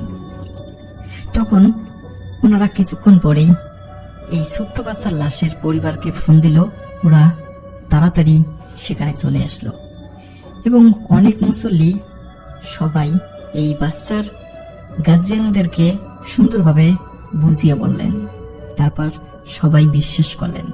তারপর সকালবেলা আমরা সেখান থেকে রওনা দেই হাসপাতালের দিকে। হাসপাতালে আসার পরেই আমাদের আরেকটি কাজ আসে। একটি লাশ কাটা ঘর থেকে একটি লাশ নিয়ে আসতে হবে হাসপাতালের মধ্যে। আমরা দুজনেই আবারও সেই লাশ কাটা ঘরের দিকে যাই এবং লাশ কাটা ঘরে যে দেখি কোনো লাশ নাই। তারপর আমরা হাসপাতালে ফোন দেই এবং বলি, এখানে লাশ নেই, আর যিনি দায়িত্বে আছেন তাকেও পাওয়া যাচ্ছে না। তারপর হাসপাতাল থেকে যিনি লাশ কাটা ঘরের দায়িত্বে ছিলেন তাকে ফোন দিলেন এবং তিনি দ্রুত আমাদের সঙ্গে দেখা করলেন। আমরা দুজনেই বললাম, আমাদের ওখান থেকে একটি লাশ নিতে বলেছিল, কিন্তু কোনো লাশ সেখানে আমরা দেখতেছি না। যিনি দায়িত্বে ছিলেন তিনি বলতেছেন, হয়তোবা তোমরা অন্য রুমে ঢুকেছ, চলো আমি তোমাদেরকে সেই লাশটি বের করে দিচ্ছি। তারপর আমরা সেই ঘরের মধ্যে যাই তিনজনেই। যাওয়ার পরে দেখি সেখানে সাদা কাপড় পরে আছে, কিন্তু কোনো লাশ নাই। যিনি দায়িত্বে ছিলেন তিনি অবাক হয়ে গেলেন। তিনি বলতেছেন, আমি নিজেই লাশটি এখানে রেখেছি, এই লাশটি কোথায় গেল? তখন সেই লাশ কাটা ঘরের বাইরে সিসি ক্যামেরা চেক করা শুরু করা হলো। চেক করার পর দেখে কোনো লাশ বাইরে কেউ নিয়ে আসেনি। তারপর কিছুক্ষণ পর আমরা আবারও তিনজন মিলে সেই রুমে গেলাম এবং সেখানে যে দেখি সেই লাশটি আছে। আমরা প্রথমে গিয়ে দেখলাম কোনো লাশ নাই, কিন্তু পরবর্তীতে যে দেখি লাশ রয়েছে। আমরা তিনজনেই সেখানে ভয় পেতে লাগলাম। তবে যিনি দায়িত্বে ছিলেন, যিনি লাশ কাটেন, ওনার একটু কম ভয় লেগেছে, কেননা উনি সব সময় লাশ কাটা কাজেই করেন। তারপর সেই লাশটি নিয়ে আমরা রওনা দেই হাসপাতালের দিকে। আমার সঙ্গে এই ঘটনাটি ঘটে গিয়েছে। এখনো যদি আমি রাত করে অ্যাম্বুলেন্স চালাই, সেক্ষেত্রে এখনো ভয় লাগে, মনে হচ্ছে কেউ পিছনে বসে আছে। তাই আমি পেট বাঁচানোর জন্য এখনো সারা রাত এবং সারা দিন যে কোনো সময় ফোন আসলেই আমাকে অ্যাম্বুলেন্স চালাতে হয়। থ্যাংক ইউ সো মাচ আপনার ঘটনার জন্য। আপনাকে অনেক ধন্যবাদ। এবং আমি এখন যেটা করব সেটা হচ্ছে চলে যাব সরাসরি আমাদের পরবর্তী যে অতিথি আছেন তার কাছে। যাই হোক, আজকে আমি যে স্টোরিটি নিয়ে এসেছি সেই স্টোরিটি আমার বান্ধবীর। আমরা একই সঙ্গে কলকাতা বিশ্ববিদ্যালয়ে মাস কমিউনিকেশন পড়তাম, মাস কমিউনিকেশন এন্ড জার্নালিজম। তো আমাদের ওই যে বান্ধবীটি, ওর কলেজ লাইফের একটি ঘটনা আমার সাথে শেয়ার করে। তো এক্ষেত্রে জানিয়ে রাখি যে মাস কমিউনিকেশনে একটি ব্যাপার আছে, সেটা হচ্ছে কি যে ডকুমেন্টারি ফিল্ম তৈরি করতে হয়। ডকুমেন্টারি ফিল্ম বলতে আপনারা মোটামুটি সবাই আমরা অল্প বিস্তর জানি যে ডকুমেন্টারি ফিল্ম কিরকম হয়। কোনো একটি নির্দিষ্ট কোনো বিষয় নিয়ে বা নির্দিষ্ট কোনো জায়গা নিয়ে একটা কোনো তথ্যচিত্র তৈরি করা। তো সেই তথ্যচিত্র তৈরি করার জন্য ওকে, মানে ওর কলেজে যখন ওর ফাইনাল ইয়ার চলছে সেই সময় তথ্যচিত্র তৈরি করার জন্য ওকে যেতে হয় মুর্শিদাবাদে। ওর কলেজে মুর্শিদাবাদে গিয়েছিল ওরা একটি তথ্যচিত্র তৈরি করতে। মুর্শিদাবাদের উপরে, মুর্শিদাবাদে যা কিছু দর্শনীয় স্থান রয়েছে, হ্যাঁ, ইত্যাদি, এবং তাছাড়াও ওই মুর্শিদাবাদে যে জেলা শহর, এই জেলা শহর প্লাস হচ্ছে যে বড় যে শহর বহরমপুর, সেখানকার লোকজন কিরকম, তার জনসংখ্যা কিরকম ইত্যাদি প্রভৃতি নানা রকম বিষয়ে সংযুক্ত ছিল আর কি সেটার সাথে। তো ওরা বহরমপুরে গিয়ে একটি হোটেলে ওঠে। হোটেলটি ছোটখাটো হোটেল, মানে খুব বুঝতেই পারছেন সবাই যেহেতু স্টুডেন্ট, পকেটের অবস্থা সবারই তো মোটামুটি কারোরই ভালো নয় সেরকম। বাড়িতে মানে বাড়ি থেকে যতটা পাওয়া যায় সেটা নিয়ে যতটুকু সম্ভব আর কি। তো মোটামুটি একটা মাঝারি মাপের হোটেল, একটু পরিষ্কার পরিচ্ছন্ন, আর মোটামুটি যেহেতু 5টা মেয়ে গিয়েছে, সেই মেয়েদের জন্য একটু যাতে নিরাপত্তা থাকে, তো সেই বিষয়টা দেখে ওরা এই হোটেলে ওঠে। আচ্ছা, এইবার যেটা হয় যে ওদের মোটামুটি 3 থেকে 4 দিনের একটা মানে সময়সীমা ছিল আর কি। এই কদিনের মধ্যে ওরা ডকুমেন্টারি ফিল্মটা তৈরি করবে যতটুকু নিজেদের পক্ষে সম্ভব। তো প্রথম দিন ওরা বহরমপুর শহরটি শুট করে সারাদিন ধরে। দ্বিতীয় দিন ওরা গিয়েছিল খোশবাগ এবং মুর্শিদাবাদের অন্যান্য যা কিছু দর্শনীয় স্থান আছে, যেমন ধরুন কাঠগোলা প্যালেস, কিরিটেশ্বরী কালী মন্দির ইত্যাদি, নানা রকম যেগুলো আছে আর কি। প্লাস হচ্ছে আপনার খোশবাগে নবাব সিরাজউদ্দৌলার পরিবারের যারা মারা গিয়েছেন তাদের কবর, ঘসেটি বেগমের সমাধি, হ্যাঁ, সিরাজের আপনার লুৎফুন্নেসা সমাধি, এসব আরো আছে না অনেক রকম। তো সেইগুলো সব দেখতে গেছে, ইমামবাড়া ইত্যাদি। তো সেটা সারাদিন ধরে, কারণ ওটা শুট করতে ওদের একটু সময় লেগে যায় এবং ফিরতে ওদের অনেক লেট হয়। তখন এয়ারপোর্ট 8:30 বাজে ওরা বহরমপুরে ফেরে। তো বহরমপুরে ফেরার পরে ওদের যেহেতু পরের দিনই সকালবেলা ফেরার ট্রেন ছিল, সেহেতু ওরা হোটেলে রিসেপশনে বলে যে সবার জন্য বিরিয়ানির অর্ডার দিয়ে নিজের গোছ গাছ করতে ব্যস্ত হয়ে পড়ে। আর জিনিসপত্র গোছানো হয়ে গেল, বুঝি এবারে সবাই বিছানার করে বসে যে যার মতো টাইম পাস করছে আর কি। এবার ওদের মধ্যে একটি মেয়ে ছিল, সে মেয়েটি স্টেট লেভেল ক্রিকেট খেলতো, ডিস্ট্রিক্ট লেভেল ক্রিকেট খেলতো। ওকে আমিও চিনতাম, আমার সঙ্গে ওর পরিচয় ছিল। তো ও এবার ওই হোটেলে যে রুম ছিল সেই রুমে ওরা টিভি চ্যানেলে মানে প্রোগ্রাম দিচ্ছে। আর ও করছে কি, ওর একটু যেহেতু ক্রিকেট বছর সব দৃশ্য দেখাচ্ছে, ঘটনাগুলি দেখাচ্ছে, সেটা দেখে আর কি মেয়েগুলো বলছে তো এত রাত হয়ে গেছে, চালাস না, ভালো লাগছে না শুনতে বলে। এবার ওরা চ্যানেল চেঞ্জ করে দিয়ে তখন ওই মেয়েটি আবার করলো কি, ও আবার ক্রিকেট দেখতে শুরু করলো। আর তারপর বিরিয়ানি আসে, ওরা খেয়ে দিয়ে নিজের মতো শুরু করে। আচ্ছা, রাত্রি তখন 10:30 বাজে, মানে খুব বেশি রাত নয়। আর সময়টা কিন্তু ছিল শীতকাল, এটা বলে রাখি, শীতকাল। রাত্রি 10:30 বাজে, খেয়ে দিয়ে নিজের মতো শুয়ে পড়েছে। তো আমার ওই বান্ধবী বলছে হঠাৎ শুনল যে ওদের সদর দরজা এবং বারান্দার দরজায় নক হওয়া স্টার্ট করলো, টাক টাক টাক টাক টাক টাক টাক টাক করে নক হচ্ছে, মানে মনে হচ্ছে অ্যাট এ টাইম দুটো দরজাতে কেউ যেন নক করছে। হ্যাঁ, তো এবার ওরা না প্রথমটা একটু তন্দ্রাচ্ছন্ন মতো ছিল বলে বুঝতে পারেনি, পরে একটু ভাবতেছি এটা কি করে সম্ভব, একই সঙ্গে দুটো দরজাতে তো একই সঙ্গে নক করা সম্ভব নয়। তো ভেবেছিলাম যে শোনার ভুল, কিন্তু পরে দেখা গেল কি যে অনেকেই না, মানে ওদের ওই যে 5টি মেয়ে ছিল, 5টি মেয়ে একে একে ঘুম ভেঙে গেল। তার সাথে যে কি শব্দ হচ্ছে বলতো, শুনে ওরা প্রথমটা একটু হকচকিয়ে গেছে, ভয় পেয়ে গেছে। কিছুক্ষণের মধ্যে মিনিট খানেকের নিজে থেকেই আপনা আপনি তো ওরা ভাবছে যে কি টিভিটা কি ঠিক মতো বন্ধ করা হয়নি বলে এবার একজন করেছে কি টর্চ নিয়ে মোটামুটি নেমেছে বিছানা থেকে, নেমে এবার লাইটটা জ্বালিয়েছে। সাহস করে একজন কিন্তু নেমেছে, নেমে লাইটটা জ্বালিয়েছে, জ্বালিয়ে রেখেছে না টিভি সুইচ ফুইচ সবকিছু দিয়েছে অন করা, টিভি সুইচটা অন করা। তো বলছে তাহলে বোধহয় নেওয়াতে ভুলে গেছে বলে টিভি সুইচটা অফ করে ওরা আবার শুয়ে পড়েছে। আবার কিছুক্ষণ তো এবার ওই যে ক্রিকেটের মেয়েটি ছিল, ওদের মধ্যে একটু সাহসী একটু রাগারুগা বছর মেয়ে ছিল, তো আবার দেখছে সুইচটা অন হয়ে গেছে এবং টিভি চলছে। তো এবার বলছে যে এটা কি করে সম্ভব, আমরা তো কেউ এর মধ্যে নামিয়ে নিয়ে তো টিভি চালাইনি। হ্যাঁ বলে ও আবার করেছে কি, এবার টিভিটা অফ করে শুয়ে পড়েছে। আবার 1 ঘন্টা পরে টিভিটা হঠাৎ চললো, এবং সব থেকে অদ্ভুত ব্যাপার বাবু ভাই, যেটা ভাবলেও বুঝলাম হবে, চ্যানেল আপনা আপনি পরিবর্তিত হচ্ছে। বুঝতে পারছেন অবস্থা, চ্যানেল আপনা আপনি পরিবর্তিত হচ্ছে। রিমোট কিন্তু টিভির পাশে রাখা, ওটা কিন্তু কারোর হাতে নেই। তো এইটা দেখে ওদের সবার এবার একটু ভয় লাগা শুরু করলো। কি করবে বুঝতে পারছে না, কাউকে ডাকবে কিনা সেটাও জানি না, রিসেপশনের ফোন নাম্বার মানে ফোনও নেই হাতের কাছে, এমন অবস্থা, কি করবে কিছু মাথায় ঢুকছে না। তো মেয়েগুলো এবার ভয় কান্নাকাটি শুরু করে দিয়েছে প্রচন্ড, যেটা কি হচ্ছে। তার সঙ্গে সেই সদর দরজা এবং বারান্দার দরজায় আবার শুরু হয়ে গেল নক করা। তো ওদের মধ্যে একটি মেয়ে ছিল, আর একটি মেয়ে 5 জনের মধ্যে। তো ও যেখানে যেত সঙ্গে হনুমান চালিসা ক্যারি করতো।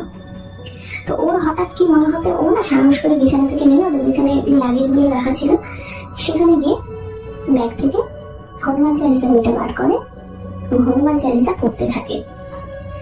হনুমান চালিসা পড়ছে মোটামুটি 3-4 লাইন কি 6 লাইন মতো পড়ার পরে আমার বান্ধবী বলছে হঠাৎ দেখলো বারান্দার দরজাটা, যেটা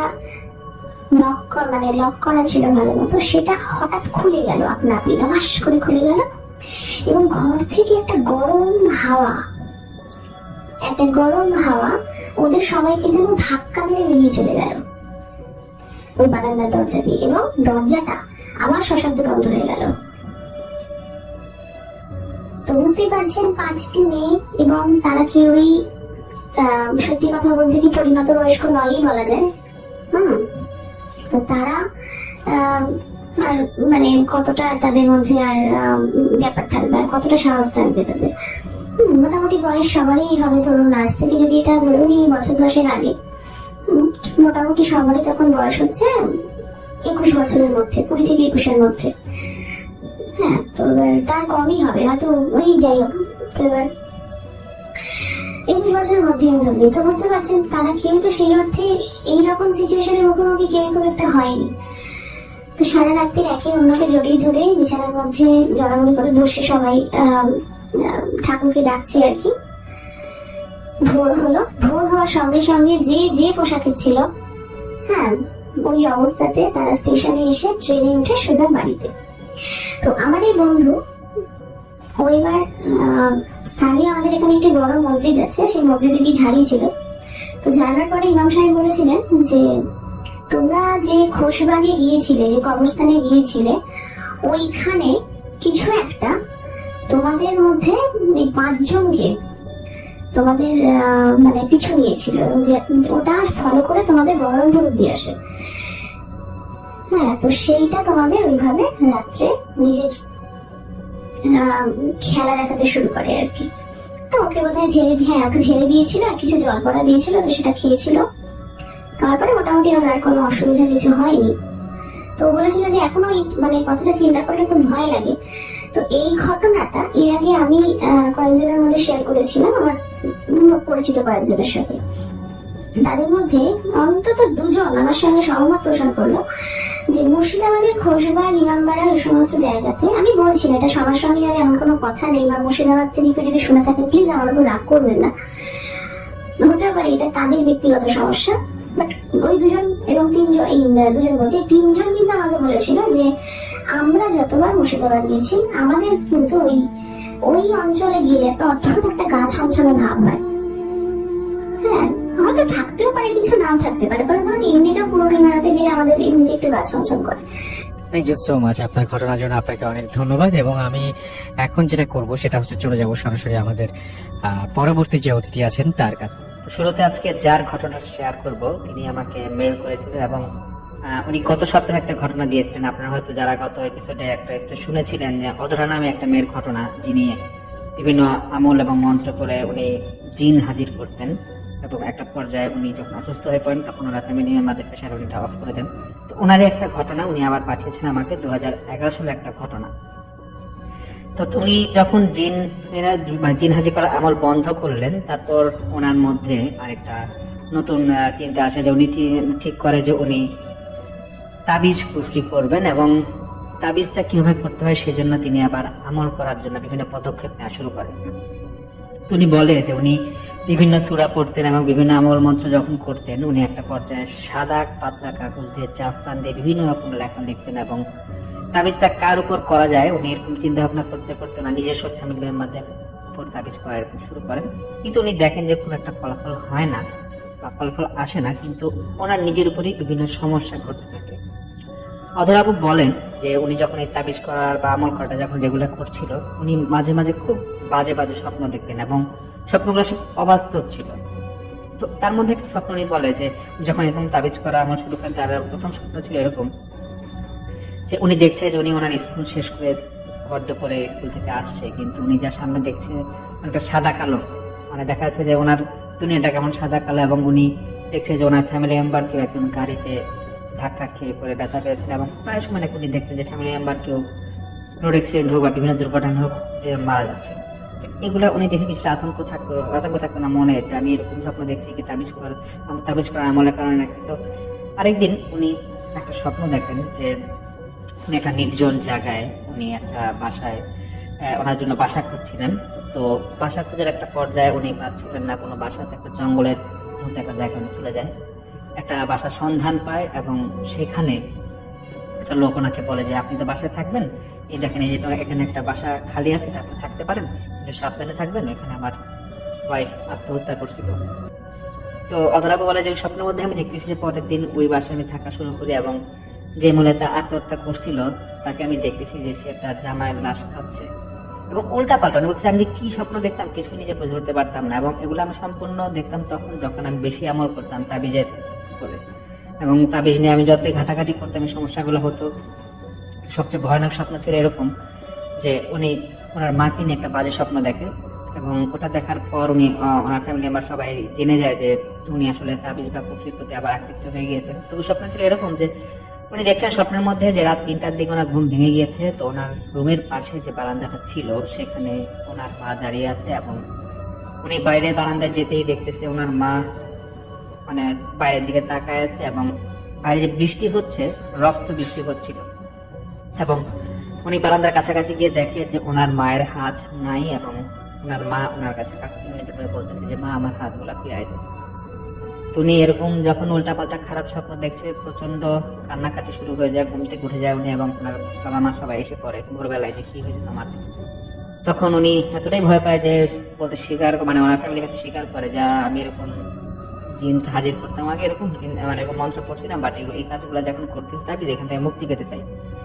আমি বিভিন্ন রকম খারাপ স্বপ্ন দেখি এবং উল্টাপাল্টা স্বপ্ন দেখতেছি, এখন আমার কি করণীয় তোমরা আমাকে উপায় দেবো।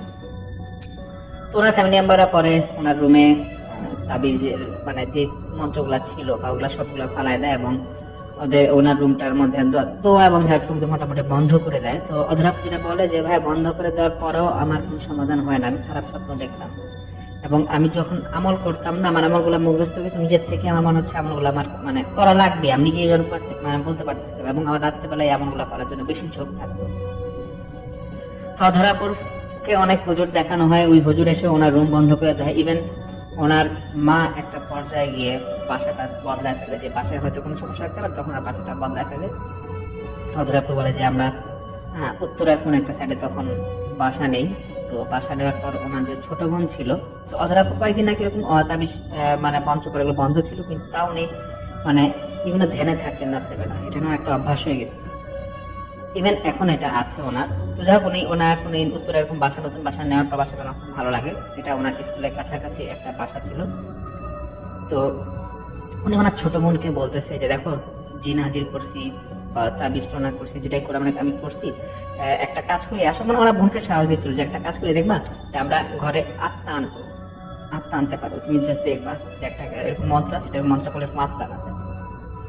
তো ওনার বোন প্রথমে যেটা ভয় পায়, তখন ওনারা সাহস দিয়ে বলে যে দেখো, এটা ভয় পাওয়ার কিছু না, আমি তো আছি, আমার কি কিছু করে না, এত বছর হয়ে গেছে, তোমার কোনো ক্ষতি হবে না। তো ওনার ছোট বোনকে অনেক বোঝায়, এবং ওনারা নিজেরাই বিভিন্ন আবার একটু মন্ত্র করতে থাকে, এবং কোনোভাবে ওনারা কিছু একটা ওনার মন্ত্র করার পর করে একটা আত্মার মতো কিছু একটা আসে। এবং অধরাপু বলে যে এরকম যখন উনি মন্ত্র পড়তো রাত্রিবেলা, তখন ওনার ফিল করতো যে তখন যখন ওনারা ঘুমায় যেত, উনি এবং ওনার বোন ফিল করতো ঘরের মধ্যে হাঁটাহাঁটি করছে। এবং ওনাদের মন্ত্র পড়ার সময় প্রায় সময় খেয়াল করতে, এবং যে যেখান থেকে আওয়াজগুলো আসতো, হাঁটাহাঁটির আওয়াজ, ওনারা খেয়াল করতে যে কিছু একটা ছায়া বা অবয়ব দেখা যায়। এবং উনি একদিন রাতে এরকম মন্ত্র পড়তে পড়তে উনি বুঝতে পারে, এবং ওনার বোন বুঝতে পারে যে ওনাদের ঠিক পাশের ঘরে যে রুমটা খালি ছিল, এখানে হাঁটাহাঁটি করছে এবং খুব লাফালাফি করছে। তখন একটা পর্যায়ে উনি এবং ওনার বোন অন্ধকারের মধ্যে দেখতে যায় যে আসলে কি, এবং ওনারা দেখে যে একটা মেয়ে, কম বয়স্ক একটা মেয়ে, মানে নাচলে মানুষ যেরকম লাফালাফি এরকম লাফালাফি করতেছে। এবং এটা দেখার পর ওনার বোন খুবই ভয় পায়, এবং অধরাপুরকে এসে বলতেছে যে আপু, আমি এগুলা দেখতে চাই না, আমার এগুলো দেখাবো না, তুমি এগুলো বন্ধ করো, এসব বন্ধ করো। এবং তারপরেও ওনার ছোট বোন ওনার মাকে বলতে বাধ্য হয়, এবং অধরাপুর খুব বকাবকি করা হয়, এবং একটা পর্যায়ে উনি মোটামুটি এগুলো বন্ধ করে। তো অধরাপুর যেটা বলে যে আমি বন্ধ করছি ঠিক আছে, কিন্তু আমার মন্ত্রটা আমার মনের মধ্যে রয়ে যায়, এবং মাঝে মাঝে এখন আমার ইচ্ছা জাগে যে মন্ত্র পড়ি। তো এই ঘটনা যে ঘটতেছে, এগুলো তো কিছুটা ভয়ানক আছেই, বা ভালোই ভয়ানক আছে। তো তার পাশাপাশি একটা ঘটনা অধরাপুর বলে যে আমি যখন এরকম মানে জিন হাজির করতাম বা আত্মা আনতে পারতাম অথবা তাবিজ করতে পারতাম, এগুলো যখন আমার আয়ত্তে এসে পড়ছে, তখন আমার মধ্যে কাজ করতে যে আমার মধ্যে একটা সুপার পাওয়ার বা কিছু একটা আছে। এবং তখন ওর বন্ধু বান্ধব যারা ক্লোজ ছিল, ওনারাও জানতো যে অধরাপুর মানে এরকম কিছু আনতে পারে, আত্মা হোক বা জিন হোক, এটা আনতে পারে সে। তো একদিন স্কুলের শেষে কোচিং করতে যাবে, তো এখানে ঠিক মাগরিবের আগে দিয়ে ওনারা 4 বন্ধু, অধরাপুর সহ 4 বন্ধু ছিল। তো 4 বন্ধু মিলে, একজন নাম ছিল রিয়াদ, সে বলতেছে যে অধরা, আজকে একটা বাসায় যাবো, উত্তরে একটা বাসা আছে, এই বাসায় শুধু কেয়ারটেকার থাকে, আর বাসাটা খুবই হন্টেড, তুমি যদি চাও আমাদের সাথে যেতে পারো, কেয়ারটেকারটা মাগরিবের আগে দিয়ে থাকে না, আমরা 4 জন মিলে যাই, চলো গিয়ে দেখবো যে আসলে এখানে কি কেন হন্টেড। তো অধরাপুর খুব আগ্রহ নেই, কারণ উনি তো এগুলা খুব পছন্দ করে, যেগুলোকে কি আছে দেখার খুব শখ। তো উনি এরকম ঠিক করে যে হ্যাঁ ঠিক আছে আমরা যাবো। তো ওনার এরকম বাসায় যায়, বাসাটা নাকি মানে বাসাটা মানে কনস্ট্রাকশন কাজ চলতেছিল বা কিছু অংশ শেষ, ওনার নাকি দোতলা বা 3 তলা এরকম ওঠার পর অধরাপুর বাসার 3 তলায় যখন ওঠে, তখন উনি বুঝে যায় যে বাসার মধ্যে কোনো একটা সমস্যা আছে, এবং উনি ওনার বাকি 3জন ফ্রেন্ডকে বলতেছে যে দেখো, বাজে একটা গন্ধ আছে, সেই গন্ধটা ভালো না, আমি যখন এরকম আত্মা বা জিন এরকম হাজির করতাম, তখন কিন্তু এরকম স্মেল আমি পাইতাম, তো আমাদের মনে হয় এখানে না যায় ভালো।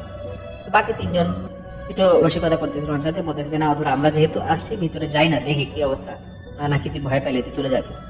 তো অধরা বলছে না, আমি ভিতরে যেতে পারবো, তোমরা যেতে পারো, চলো যাই। তো ওনাদের হাতে নাকি টর্চ ছিল, ওনারা এরকম যাচ্ছিল 1-2টা রুম। এদিকে ওনাদের মধ্যে ভয় যে মাগরিবের আগে ওনাদের ফিরে আসতে হবে, আর এদিকে কেয়ারটেকার যাতে না আসে, ওনার পালায় আসছিল, মানে একটা ফাঁকা অংশ বোঝা ছিল বিল্ডিং এর নিচতলা, এখানে দরজা খুলে ওনারা এসে পড়ছিল। তো অধরাপু বলে যে ওনার যেতে যেতে একটা লাস্টে একটা রুম আছে, ওইখানে যাবে, রুমটা নাকি বেশ বড়। এবং রিয়াদ ছেলেটা বলতেছিল যে অধরা দেখ, এই অন্ধকারের মধ্যে যেটা বোঝা যাচ্ছে, এখানে একটা তালা দেওয়া, তালার মধ্যে উপরে কিছু একটা লেখা কাগজ দিয়ে, তুই টর্চটা অন কর। টর্চটা অন করতে অধরাপু দেখতেছে এখানে আরবি দিয়ে কিছু লেখা তালাটা, এবং তখন অধরাবু বলে যে রিয়াদ বাদ দে, এগুলা কিছু করার দরকার নাই, এই রুমটা ভাঙ মানে খোলারই দরকার, যেখান থেকে এসে পড়, তোরা 3 জন আছিস, তোদের সমস্যা হবে, আমার কোনো সমস্যা হবে না, তোদের সমস্যা হবে, আমি হয়তো আমল করে আমি নিজে থেকে সবকিছু ছাড়াইতে পারবো। তখন রিয়াদ উনি তখন সাহস দেখায় বলে যে না অধরা, তুই মেয়ে হিসেবে পারলে আমিও পারবো, তোরা নাকি আশেপাশে কিছু একটা ছিল হয়তো ভারী, তখন তারাটাকে মানে কি অনেক ভারী দিয়ে ভাঙে। ভাঙার পর অধরাপু যেটা বলে যে দরজাটা খোলার পর রুমটা তো অন্ধকার ছিলই, জানালা একটা ছিল, খুবই মানে স্যাঁতসেঁতে একটা জানালা ছিল এবং বাইরে থেকে একটা আলো আসছিল না। সবচেয়ে আশ্চর্যের বিষয় হচ্ছে এতটা বাজে গন্ধ ভিতর থেকে আসতেছিল, অধরাপু বলে রুমটা খুলে দেখতেছে যে একটা বিড়াল পচে মানে মরে পচে আছে পুরো একটা সাইডে, এবং জানালার একটা কর্নারে মুরগি জবাই করা, কিন্তু মুরগির ঠিক বডিটা কঙ্কাল টাইপের, আর কিছুই নাই। এবং রুমে একটা কর্নারে গোল লাল বৃত্ত করা, মোটামুটি রুমটা খালি ছিল। অধরাবু দেখে রিয়াদকে বলছে, রিয়াদ এই রুমে থাকিস না, দ্রুত এখান থেকে চলে আয়, কারণ এই রুমের লক্ষণ ভালো না, এখানে কিছু একটা আছে, এবং এই যে লাল গোল বৃত্ত করা, এরকম বৃত্ত করে কিন্তু আমি এরকম জিন আনতাম, তো এখানে এই রুমটা ভালো না, মানুষের আশেপাশের লোকজন যে বলে এই বিল্ডিংটা খারাপ, আসলে এটা খারাপ, চল এখান থেকে চলে যায়। তো রিয়াদ বাকি দুজন ফ্রেন্ড নাকি একটু ভয় পাচ্ছিল, তো রিয়াদ সাহস দেখে সে লাল যে বৃত্তটা ছিল সেখানে গিয়ে সে দাঁড়ায়, বলতেছে যে আমি দাঁড়াইছি, দেখ কিছু হয় না আমার, তোরা দেখ কিছু হইতেছে বলতেছে। ঠিক এমন টাইমেই কেয়ারটেকার এসে পড়ে বলতেছে যে তোমাদের সাহস কিভাবে হয়েছে এই রুম ভাঙার এবং এই বিল্ডিং এর ঢোকার, খুব চিল্লাচিল্লি করে বাঁকাবাকি করে, এতটাই ধারি মারে যে ওরা নাকি সব ফ্রেন্ড দূর দিয়ে পালাতে বাধ্য হয়।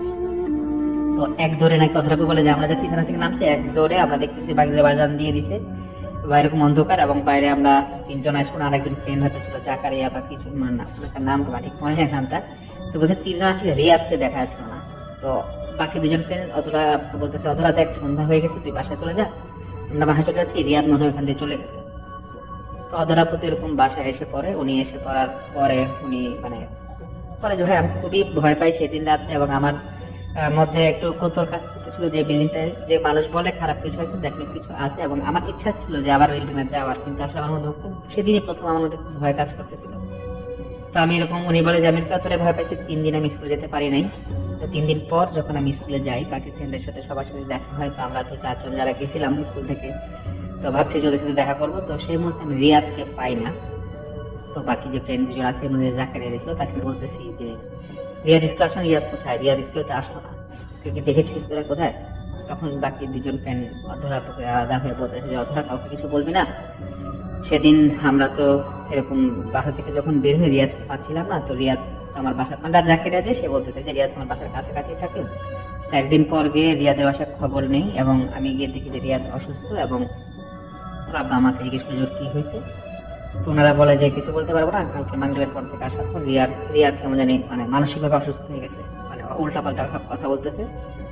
তো অধরাপু বলে যে আমরা এরকম শোনার পর আমাদের নিজের কাছে খুব খারাপ লাগছিল, এবং আমরা মানে অধরাপু বলে যে বেশ কয়েকদিন এরকম রিয়াদ অসুস্থ ছিল, প্রায় মাসখানেকের উপর, তারপর নাকি আস্তে আস্তে সুস্থ হয়। তো অধরাপু যেটা বলে যে হয়তো রিয়াদকে সেই মুহূর্তে সেজন্য কিছু আসর করছিল। তো তার পরবর্তীতে অধরাপু বলে যে ওনার সাথে এখনো উনি এরকম মন্ত্র করে এবং বিভিন্ন জিনিস উনি হাজির করতে পারে, এবং ওনার মধ্যে উনি বলে যে কোনো একটা সমস্যা হলে আমাদের ফ্যামিলিগত আমি অনেক সময় চেষ্টা করি যে বিভিন্ন মন্ত্র করে সে ঠিক করার জন্য, অনেক সময় ঠিক হয় হয় না। এটাই তো, এটা আপনি আমাকে শেয়ার করেন প্রথম ঘটনাটা এরকম, ওর প্রথম কথা আমাকে আগে জানিয়েছিল, এটা আপনার দ্বিতীয় ঘটনা, তা আশা করি আপনাদের ভালো লাগবে। থ্যাংক ইউ সো মাচ, আপনার ঘটনার জন্য আপনাকে অনেক ধন্যবাদ। এবং আমি এখন যেটা করব সেটা হচ্ছে চলে যাব সরাসরি আমাদের পরবর্তী যে অতিথি আছেন তার কাছে। আজকে শুরুতে যে ঘটনাটা শেয়ার করব এটা আমাকে একজন মেয়ে পাঠিয়েছেন, এবং সেই আপু তিনি অনেক রিকোয়েস্ট করেছেন যে ঘটনাটা শেয়ার করার জন্য, আমার বেশ ভালো লেগেছিল ঘটনাটা। তো ওই আপু উনি ওনার নাম বলতে মানা করেছে, দেখো ওনার নাম নিচ্ছি না আমি, ওনার একটা ছদ্মনাম দিচ্ছি অধরা। তো অধরা আপু উনি 2001 সালে, তখন ওনার 4-5 বছর বয়স। তো তখন তিনি তার খালার বিয়ের উপলক্ষে উনি ঢাকা থেকে ওনাদের দেশের বাড়ি দিনাজপুরে যান। দিনাজপুরে যাওয়ার পর ওনারা তো বিয়ে শাদী হয়ে খালা ঘোরাঘুরি করেন। তো বিয়ের ঠিক কয়েকদিন পরেই আমাদের ফ্যামিলি মেম্বার যারা ছিল নবদম্পতিকে নিয়ে ভাবতেছিল যে একটু ঘোরাঘুরি করবে, গ্রামের মধ্যে ঘোরাঘুরি করবে। তো তখন অধরাপুর মোটামুটি হালকা বোঝ আছে, মানে তখন উনি জীবনে যা ঘটেছিল ওনার নাকি কিছু কিছু কথা মনে আছে। তো কোনো এক বিকালে এরকম ওনারা ফ্যামিলি মেম্বার প্রায় 8-10 জন ওনারা পুরো গ্রামের আশেপাশে ঘুরবে। তো ওনাদের বাড়িতে যারা মুরব্বী ছিল তারা বলে দিছিল যে তোমরা যেখানেই যাও, নতুন বিয়ে হয়েছে, ওরা যাতে একটু মাগরিবের আগে এসে পড়ে। তোরা নাকি এরকম ঘুরতেছিল, গ্রামে আশেপাশে ঘুরতেছিল, তো এতটাই দূরে এসে পড়ছিল যে মাগরিবের আগে ওনারা পৌঁছানো সম্ভব ছিল না। তখন ওই ফ্যামিলি মেম্বার একজন বলতেছে, দেখো বাড়ির পিছন দিয়ে যাই, তার পিছন দিয়ে গেলে, ধান ক্ষেতের মাঝখান দিয়ে গেলে রাস্তাটা শর্টকাট হবে, আমরা তাহলে তাড়াতাড়ি মাগরিবের আগে যেতে পারবো। তো এরকম আরেকজন বলতেছে যে না, ওই দিক দিয়ে রাস্তাটা ভালো না, এখানে একটা তাল গাছ আছে, আর ওইখানে যে ধান ক্ষেতের এরিয়াটা নাকি ভালো না, আসলে যাওয়া কি ঠিক হবে নাকি। এরকম কথা বলতে বলতে ওরা হাঁটা শুরু করছে, ঠিক করে যে না পিছন দিয়ে যাবে, বাড়ির পিছন দিয়ে যাবে। তো তখন ওরা নাকি যখন হাঁটা শুরু করে, সবাই যার যার মতো বাসায় এসে পড়ে। তো বাসায় এসে পড়ার পর বাড়ি ভর্তি মেহমান, যে যার যার কাজে ব্যস্ত। তো রাতে ঠিক খাওয়ার আগে দিয়ে সবাই খেয়াল করতেছে যে অধরা আপনি নাই, বাসার মধ্যে নাই। তো ওনাকে সবাই খুঁজতেছে, ভাবছে হয়তো কোথাও পেতেছে, দেখে পুরা বাড়িতে কোথাও নাই। যখন এটা পুরো আলোড়ন হয়ে গেল, বাসায় উনি কোথাও নাই, তো বাড়ির একজন মেম্বার বলতেছে যে তোমরা ওকে কি ওইখান থেকে ঠিকভাবে আনছিলা, আমরা যে বাইরে গেলাম। তখন ওই ওনাদের বাড়ির মুরব্বী বলতেছে, তোমরা কোন দিক দিয়ে আসছো, সেই পিছের রাস্তা দিয়ে আসছো। তো অনেক বকাবকি করতেছে, বললাম যে এই রাস্তায় যাবা না, আমাকে আগে ফেরত আসবা, তোমরা কি করলা। তো ওই অধরাপুর খোঁজার জন্য সেই রাস্তাতে ওইদিকে আবার যায়। খুঁজতে খুঁজতে দেখতেছে তাল গাছের এখানে অধরাপুর দাঁড়ায় আছে এবং ওনার পাটা একটা গর্তের মধ্যে আটকে আছে। উনি তো দেখেই মানে সবাই দেখে অবাক যে এত রাতে মেয়েটা এখানে আটকে আছে, ওর মধ্যে কোনো কান্নাকাটি কিছুই ছিল না। উনি উল্টা আরো বলতেছে অধরাপুর যে আমি তো এখানে আটকে গেছিলাম, তোমাদেরকে অনেক ডাকলাম, তোমরা শুনলা না কেন। যাই হোক, ওনাকে পরে এখান থেকে নিয়ে আসা হয়।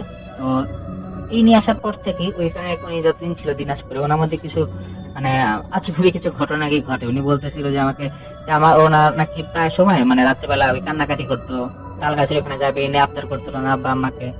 তো কিছু মানে অদ্ভুত ঘটনার মধ্যে ঘটতো। উনি মানে হঠাৎ করে দেখা যাচ্ছে বাইরে চলে যাচ্ছে।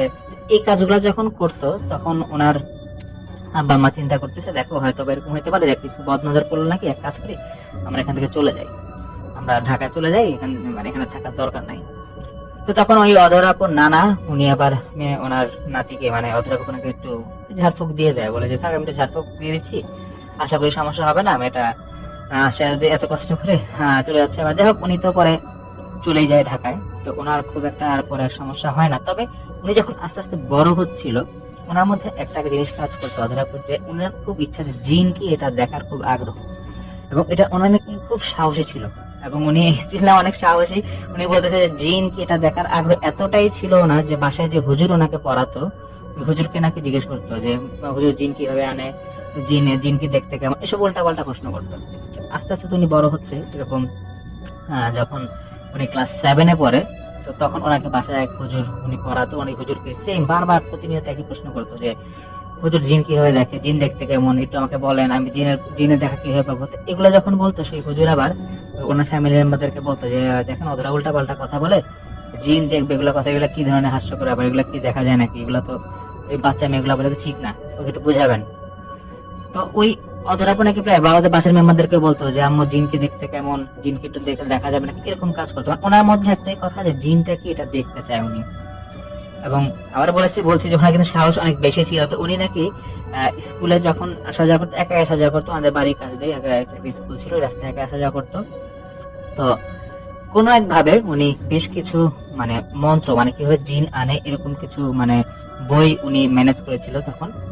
তো এরকম ম্যানেজ করার পরে উনি নাকি বাসায় একাই এরকম নিজে বইগুলা পড়তো। উনি যে রুমে একা থাকতো সেই রুমে একাই বইগুলা পড়তো, এবং খুব লুকায় লুকায় পড়তো যাতে বাড়ির কেউ না দেখে। এবং ওনার বই পড়ার নিয়মটা ছিল, উনি রাত্রে নাকি ঘুমানোর আগে দিয়ে 11টার দিকে যখন রুমে চলে যেত, তখন ওই রুমে এরকম বইগুলা পড়তো যে কিভাবে জিন আনা যায়, এই আমলগুলো উনি পড়তো। একটা জায়গায় উনি দেখতেছে যে এরকম লেখা আছে যে কোরআন শরীফের কোন একটা সূরা এবং ওই আয়াত পড়তে হয় টানা 25 দিন বা 30 দিন এরকম পড়তে হয়, পড়লে এরকম জিন হাজির করা যায় বা জিনের দর্শন পাওয়া যায়। তো এটা প্রতি উনি খুব আগ্রহ হয়। আগ্রহ হওয়ার পরে সেই অধরাপু উনি এরকম আমল শুরু করে, এবং ওনার আমলের সিস্টেম ছিল এরকম যে ওনার খাটের পাশেই ছিল একটা টেবিল, টেবিলের এখানে একটা মানে লাল বৃত্ত করতো উনি, বৃত্ত আকার গোল আকার করে উনি মাঝখানে মোমবাতি রাখতো, এবং ওই আলোতে উনি কোরআন শরীফটা তেলাওয়াত করতো, ওই যে আমলগুলো করতে হয়। তো উনি এরকম একদিন আমল নাকি এরকম প্রায় রাতে করতো, মানে রাত জেগে এরকম করতো আমল। তো এরকম 15 দিন 20 দিন চলে যাচ্ছে। তো উনি দেখতেছে কোনো কিছুই দেখা যায় না। তো ওনার মধ্যে একটা মানে জিনিস কাজ করতেছে যে এগুলো দেখা যায় আসলে কি সত্যিকার আমল নাকি উল্টা পাল্টা কিছু। তো তারপরে এরকম 25তম রাতে উনি যখন আমল করতেছে, সেদিন ওনার আমল করার পর মানে ওনার মধ্যে একটা মানে অনাগ্রহ এসে পড়ে যে না আসলে জিন বলতে মনে হয় কিছু নাই। তো এটাও করতে করতে উনি একটু ওই আমলটা ছেড়ে উনি ওনার খাটের দিকে একটু বসবে বা শুবে এমন একটা অবস্থায় ঠিক রাত 2:19 উনি ফিল করতেছে যে ঘরে কিছু আসছে এবং একটা আতরের গন্ধ আসছে। তখন উনি ভাবে যে আতর কি এত রাতে কেউ দিয়েছে নাকি, একটু মানে আশেপাশে তাকাতে উনি দেখছে যে জুব্বা পরা লম্বা আকৃতির কি একজন ওনার রুমে আছে এবং চেহারাটা স্পষ্ট দেখা যাচ্ছিল না। তো উনি এটা দেখতেই অধরাপু যখন জিজ্ঞেস করবে যে কে, তখন সেই ব্যক্তিটা বলতেছে যে তোমার তো অনেক জিন দেখার শখ, এই যে জিনে আমি এসে বললাম, এখন তুমি আমাকে দেখো। তো অধরাপু নাকি তাকায় ছিল কিন্তু চেহারা স্পষ্ট বোঝা যাচ্ছিল না। তো সেই ব্যক্তিটা বলতেছিল যে তুমি যে আমলগুলা করো এই আমলগুলা তো করা ঠিক না, এগুলা করলে কিন্তু হিতে বিপরীত হতে পারে। আমি হয়তো ভালো জিন এখানে আসছি, কিন্তু তুমি যে আমলগুলো এক নাগার যদি করতে থাকো তাহলে কিন্তু তোমার উপর খারাপ জিনের আসর করবে এবং তুমি এগুলো বাদ দাও, এগুলো কখনো আর করবা না। এবং তোমার যত মন্ত্র বা যত আমল এগুলো আছে এগুলো সব ভুলে যাও, এগুলো ফালাই দাও, এগুলো করবা না, করলে তোমারই ক্ষতি হবে। এটা বলার সঙ্গে সঙ্গে নাকি ওই জিনটা নাকি নিমিষের মধ্যেই মানে সেকেন্ডের মধ্যে সে মানে চলে যায়, নাই গায়েব হয়ে যায়। ওদের অনেক খুঁজে পায় না। তুমি তখনও কনফিউশনে ছিল যে আসলে আমি স্বপ্ন দেখতেছি নাকি সত্যিকারে কি দেখলাম এটা। উনি যতটুকু বলে যে 7-8 যখন মানে 7 তখন উনি পরে যে বলে যে স্পষ্ট ওনার খেয়াল আছে যে কিছু একটা ছিল, এমন না যে ঘুমের মধ্যে দেখছে। তো উনি তাড়াতাড়ি করে ওই ওনার মানে ওনার একটু ভালো লাগে যে না আজকে আমি জিন দেখছি। এখন উনি ওনার আমল তো বন্ধ করে সেদিনের মতো। তো তারপরের দিন ওনার তো সারাদিন একটা চিন্তা যে রাত্রে আমি কি দেখলাম, এটা কি হইলো। তো সেদিন আমার দুপুরের পর ওনাদের বাসায় মেহমান আসবে, ঠিক মানে তারপরের দিনই। তো অধরাপু উনি ওনার যে রুম আছে রুমের পাশে একটা বারান্দা আছে, তো বারান্দার পিছন সাইডটা খালি, মানে ওই পিছন সাইডে বারান্দার পিছন সাইডে মানে যে এরিয়াটা সেটা কিন্তু খালি ছিল এবং এখানে একটা দূরে একটা পুকুর ছিল, পুকুর আগে একটা ছোট কবরস্থান ছিল। তো উনি ওই পুকুর পাড়ে পুকুরের এখানে পারে একটা ল্যাম্প পোস্ট লাইট জ্বলছিল। তো উনি ফিল করছে যে ওনাকে হয়তো কেউ ডাকছে। তো অনেকক্ষণ খেয়াল করার পর দেখে যে ওনাকে আসলে ডাকছে এবং যে ডাকছিল সে মানে খুব ক্ষুধার্ত, মানে খাওয়া চাচ্ছিল ওনার কাছে। সে অধরাপু নাকি উনি ওইখানে যাবে এরকম মানে এটা নিয়ে নিতে উনি যাবে, কিন্তু ওনার মধ্যে একটা কাজ করতেছে যে আমি এত রাতে এখানে যাবো, কিভাবে যাবো, এমনিতে দোতলা বাসা একতলা নামবো, আবার কে যদি দেখে ফেলে। তো ওনার যে আপন বড় ভাই ছিল ওনার খুব ক্লোজ ছিল, তো বড় ভাইকে বলতেছে যে ভাইয়া তো বাসায় তো অনেক গেস্ট, আমি একটু নিচের থেকে আসতেছি, এসে করবো আমি।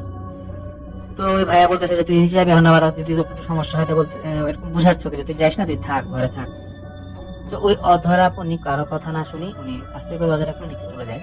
তো উনি বলে আমি যখন রাস্তায় হাঁটা শুরু করি রাস্তায় একটা পার হয়ে পুকুর পাড়ে এখানে যাবো, মানে হাঁটা যখন শুরু করলাম তখন কি আমার মধ্যে কাজ করতেছে আমি বলতে পারবো না। এক কথা আমার সেন্স নাই বললেই চলে, মনে হচ্ছে যে আমার মানে আমি তান্ত্রিক জীবনের দিকে আগায় যাচ্ছি এবং আমার মানে উনি ফিল করতেছে যে ভয় ভীতি কি ওনার মনে কিছুই ছিল না। উনি কবরস্থানে রাস্তা দিয়ে হাঁটা শুরু করতেছে। তো বাম দিকে ওই পুকুরের রাস্তাটা উনি বাম দিকে এরকম হাঁটা শুরু করে। রাস্তার আশেপাশে নাকি বেশ গাছপালা ছিল এবং উনি স্কুলে সবসময় এই রাস্তা দিয়ে আসা যাওয়া করতো, এই জন্য মনে ওনার মধ্যে রাস্তাটা খুব চেনা পরিচিত একটা রাস্তা ছিল।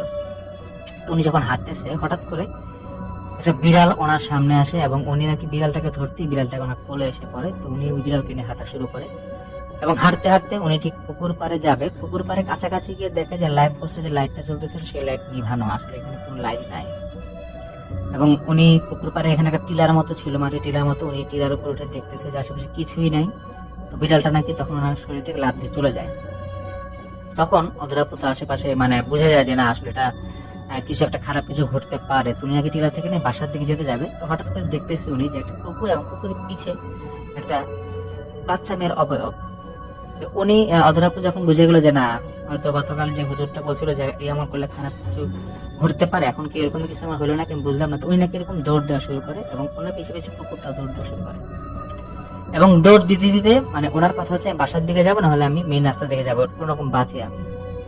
একটুখানি দৌড় দিতেই একজন বয়স্ক লোক ওনাকে দেখে বলতেছে তুমি কই যাও, সঙ্গে সঙ্গে হাত ধরে ফেলছে। তো অধরাপু বলতেছে আর বাসা ওখানে, আমি ওখানে যাবো। তো উনি নাকি ওই লোকটার দিকে তাকাতেই দেখতেছে যে লোকটার চেহারা নাকি এত বেদ ঘটে, মানে ওনার প্রচন্ড ভয় লাগে অধরাপু। নাকি ওই লোকটাকে মানে কোন রকম হাত ছুটে আবার দৌড় দেয় এবং মেইন রাস্তার মধ্যে এসে পড়ে এবং উনি বলতে পারে না যে ওনার বাসাটা কোন দিকে, না তখন সেন্স কাজ করতেছিল। তখন সে অধরাপু মেইন রাস্তায় গিয়ে লোকজন খুঁজতেছে যে কাউকে পায় নাকি। তখন উনি একজন মানে বয়স্ক একটা লোককে পায় এবং ওই লোককে বলতেছে যে আঙ্কেল আমি কিরকম বাসা থেকে বেরিয়েছিলাম, বাসাটা চিনতে পারতেছি না, আমার বাসা ওরকম ঠিকানা। তো এই ভদ্রলোক পরে বলে এত রাতে বের হলাম, আচ্ছা ঠিক আছে আমার বাসায় পৌঁছায় দিই। পরে নাকি ওই অধরাকে ওনাকে নাকি বাসায় পৌঁছায় দেয়।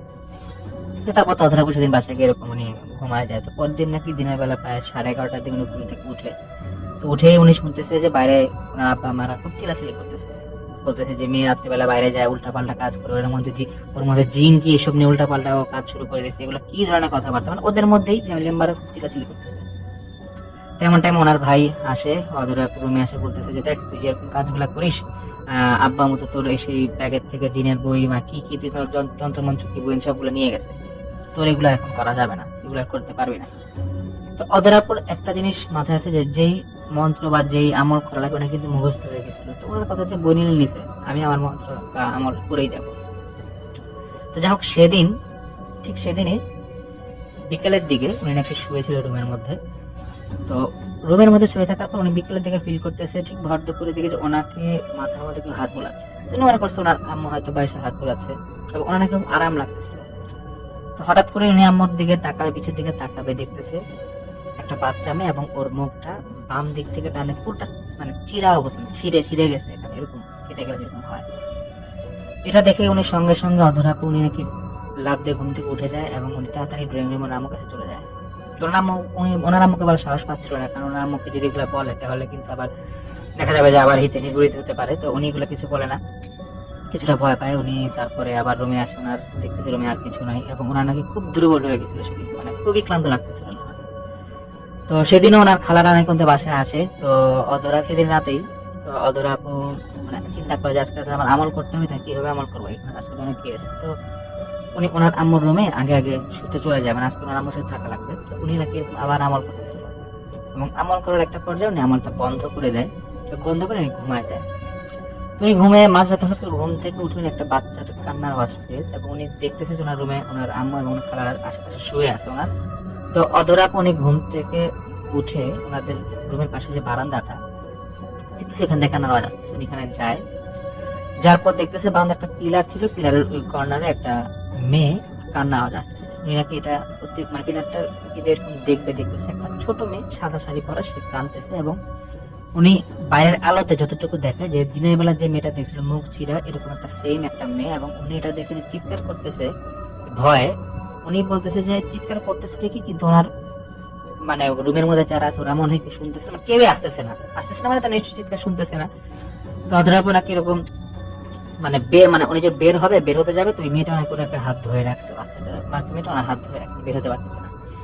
মানে ওনার ওই মুহূর্তে নাকি সেন্স কাজ করে, মানে উনি অজ্ঞানও না, ঠিক দাঁড়ায় আছে কিন্তু উনি কিছু বলতে পারবে না কি হচ্ছে। ফজরের ঠিক আগে দিয়ে ওনার মা এসে ওনাকে দূরে ধাক্কা দিয়ে বলতে, তুই এত ভোরে এখানে কি করছিস, দিদি রুমে আয়, মানে ওকে আবার পকেটে রুমে নিয়ে আসছে। তো ভাবছে যে মেয়ে হয়তো নামাজ পড়ে এই জন্য উঠছিল, হয়তো বারান্দায় গেছে। তো সেদিন অধরাপু এরকম, তো উনি কিছুই বুঝতেছিল না যে ওনার লাইফে কি ঘটতেছে, বাট উনি একটা জিনিসই বুঝতেছে যে হ্যাঁ, যে আমল গুলা করতেছে এটা হয়তো ওনার ভালো হচ্ছে না। আবার ওনার এটাও সমস্যা যে আমল না করে থাকতে পারতেছিল না, প্রতি রাতে ওনার আমল চলছিল। যখন এরকম কাজ ওনার মধ্যে ঘটছে, তো উনি একদিন নাকি তারপর মানে একদিন পরে এরকম নাকি উনি আরেকটা আমল শুরু করে। সেই আমলটা নাকি নিয়ম ছিল এরকম যে রক্ত খেতে হবে, নিজের রক্ত নিজেকে খেতে হবে। উনি নাকি তখন ব্লেড দিয়ে নিজের হাত কাটতো, লুকায় হাত কাটতো এবং নিজের রক্ত খাওয়া শুরু করে। এবং এটা নাকি ওনার খেতে খুব, মানে উনি বলতেছে যে রক্ত যে আমি খেতাম মানে নিজের থেকে অজান থেকে, এবং আমার মনে হচ্ছে যে হাত পা মানে জলে না, মানে নিজে কাটতেছি। এবং এমন হয়তো যে আমি আমার ভাইকে ডেকে বলতেছি, ভাই তোর হাতটা কেটে দিত, এরকম কাজ উল্টাপাল্টা কাজ করতো, উল্টাপাল্টা কথা বলতো উনি। তো এটা ওনার ফ্যামিলি মেম্বাররা সবাই খেয়াল করতেছে, ওনার ভাইও খেয়াল করতেছে যে ওর মধ্যে কিছু উল্টাপাল্টা কাজ আছে, এবং ওকে নাকি প্রায় বোঝাইতো যে তুমি যেরকম কাজগুলা করো, জিনের কথা বলো, এগুলা কখনো বলবা না। কিন্তু রাতে যে আমল করতে, এটা আবার ওনারা বাসায় একটু জানতো না। এরকম তো কন্টিনিউ হচ্ছে। তো ক্লাস 8-এর ওনার যখন উদ্বোধনী, মানে 7-এর বার্ষিক পরীক্ষা ওনার মানে খুব খারাপ হয়, তখন তো ফ্যামিলি মেম্বার আবার খুব রাগারাগি শুরু করে যে না, ওকে আসলে এভাবে রাখা যাবে না, ওর কোনো একটা সমস্যা হচ্ছে। এবং অধরাপু বলে যে আমি রেগুলারলি একটা সমস্যা হয়ে যায় যে আমি আমল তারপর আস্তে আস্তে কমাই দিই, কিন্তু আমি রুমের মধ্যে বা আমার বাসার মধ্যে আমি কিছু একটা দেখি এবং ফিল করি কিছু আছে, এবং বাচ্চা মেয়েটাকে এরকম প্রায় সময় দেখতাম, কিন্তু অন্য কাউকে আমি কিছুই বলতাম না, কারণ কাউকে কিছু বললে আমার উল্টা বকাবকি করে, আমি কাউকে কিছু বলতাম না, কিন্তু আমি দেখতাম এবং আমি ফিল করতে যখন শুতাম, ওনাকে যখনই বিকেলে বেড়াতে শুধু উনি ফিল করতে ওনার মাথায় একটু হাত বুড়াই দিচ্ছে, ওনার শরীরের সাথে কিছু স্পর্শ কেউ লাগছে, এই কাজগুলো অনেক ফিল করতে। এবং মজার বিষয় হচ্ছে উনি একাই থাকতো। এমন যদি হতো যে হ্যাঁ ওনার আমার সাথে থাকতো, যে কেউ ওনাকে ধরতে, সেটা একটা কথা, বাট উনি একাই থাকতো নাকি তখন আলাদা রুমে, ওনার ব্যক্তিগত রুমে থাকতো, কিন্তু এই সমস্যাগুলো ফিল করতো। এটা যখন আস্তে আস্তে হচ্ছিল নাকি প্রায় এরকম একটু অন্য মনস্ক হয়ে গিয়েছিল। তো কোনো একদিন উনি এরকম ভর দুপুরে ওনার স্কুল থেকে বাসার দিকে ব্যাক করবে। তো তারপর নাকি উনি যে আমলটা কিন্তু মোটামুটি করতো মাঝে মাঝে। তো এরকম যাও, তো কোনো একদিন উনি দুপুর বেলায় স্কুলের থেকে বাসা থেকে ব্যাক করবে, সেই বললাম যে পুকুর বা কবরস্থান ওই রাস্তাটাতে ব্যাক করবে, বাসা থেকে আসবে আর কি। তো একটা পর্যায়ে পুকুরের কাছাকাছি আসতে গাছপালা, খুব বেশ গাছপালা ছিল আশেপাশে। তো উনি আসতে দেখতেছে যে একজন লোক ওনাকে ডাকতেছে। উনি যখন লোকটার দিকে হঠাৎ করে পায়ের দিকে তাকে উপরের দিকে তাকাবে, উনি সেদিনের যে প্রথম দিন যে লোকটা জুব্বা পরা লোকটা আসছিল উনি আমার করার পর, ঠিক সেম লোকটা, কিন্তু উনি ওই লোকটার দিকে তাকাতে পারছিল না, এবং লোকটা ওনাকে নিচের দিকে তাকাইছিল অধরাপ, এবং লোকটা ওনাকে বলতেছে যে তোমাকে আমি আগেই বলছিলাম তুমি আমলটা বন্ধ করে দাও, প্রথম দিন তোমাকে বলছিলাম তুমি বন্ধ করো নাই, তুমি বুঝতেছো তোমার মধ্যে কি ঢুকে গেছে, তুমি তো এটা থেকে মুক্তি পাবা না। তো অধরাপনায় কোনো কথা এসে বলতে পারতেছিল না, লোকটা নাকি অনেক ঝাড়ে দিয়ে বকা দিচ্ছিল, এবং আশেপাশে যে কেউ শুনবে কেউ নাই, তখন নাকি পুরো নিরিবিলি ছিল ভরদুপুরি জায়গাটায়। এবং লোকটাকে বারবার বলতেছিল যে তোমাকে বলার পরে যে কাজটা করলা, তুমি তো মৃত্যুর আগ পর্যন্ত তোমাকে জ্বালা যন্ত্রণা দিয়েই যাবে, তুমি তো আর বাঁচতে পারবা না। এরকম একটা কথা পর্যায়ে লোকটা নাকি অধরাপকে নাকি একটা জোরে চড় দেয়, এবং চড় দেওয়ার সঙ্গে সঙ্গে অধরাপ নাকি সঙ্গে সঙ্গে এতটাই জোরে চড়ে যে মাটিতে পড়ে যায়, এবং উনি দেখা যায় ওই লোকটা আর নাই। তখন অধরাপ নাকি প্রায় এতটা ব্যথা পাইছিল নাকি প্রায় আধা ঘন্টা 1 ঘন্টা মতো বিকেল পর্যন্ত এরকম বসেই ছিল ব্যথায়। তখন অনেক কষ্ট নিয়ে সেদিন বাসায় আসে, এবং আসার পর থেকে বেশ জ্বর ওনার, এবং তারপর থেকে নাকি ওনার শরীরে নাকি প্রায় সময় জ্বালাতন করতো, খুব শরীর জ্বলতো, এবং উনি দেখতো যে প্রায় সময় ওনার বডির যে কোনো একটা জায়গায় ক্রস চিহ্নের মতো কিছু একটা ভেসে উঠতো, মনে হচ্ছে নীল, হচ্ছে কেউ মার দিয়েছে, মেরেছে ওনাকে, এরকম প্রায় সময় ক্রস চিহ্নের মতো এরকম একটা ভেসে উঠতো।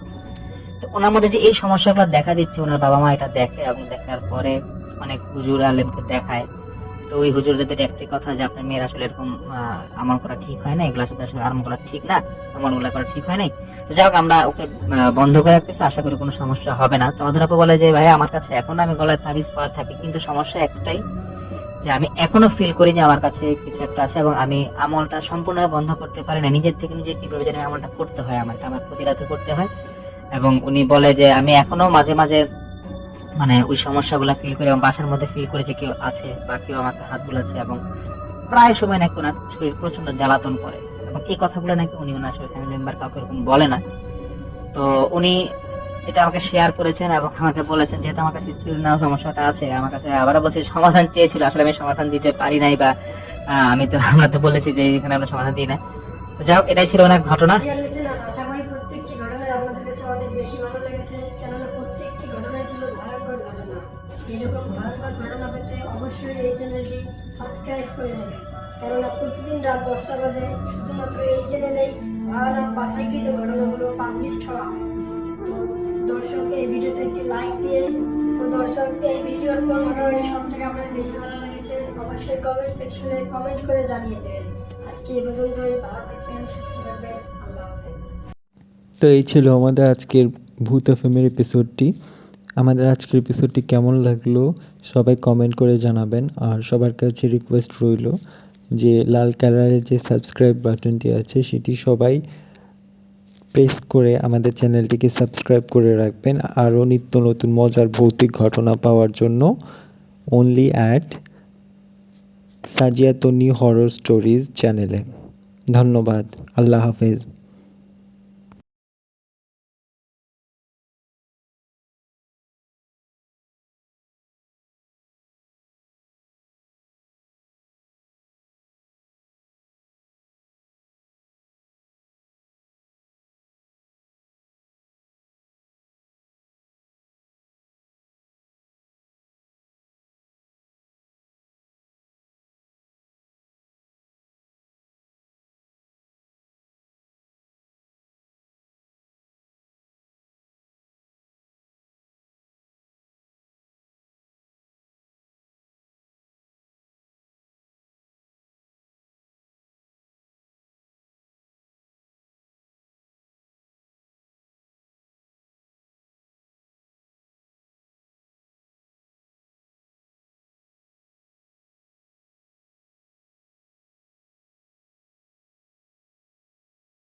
এই মুহূর্তে আমার সঙ্গে আছেন আপনাদের অত্যন্ত পছন্দের একজন মানুষ, যিনি হচ্ছেন আফনান ভাই।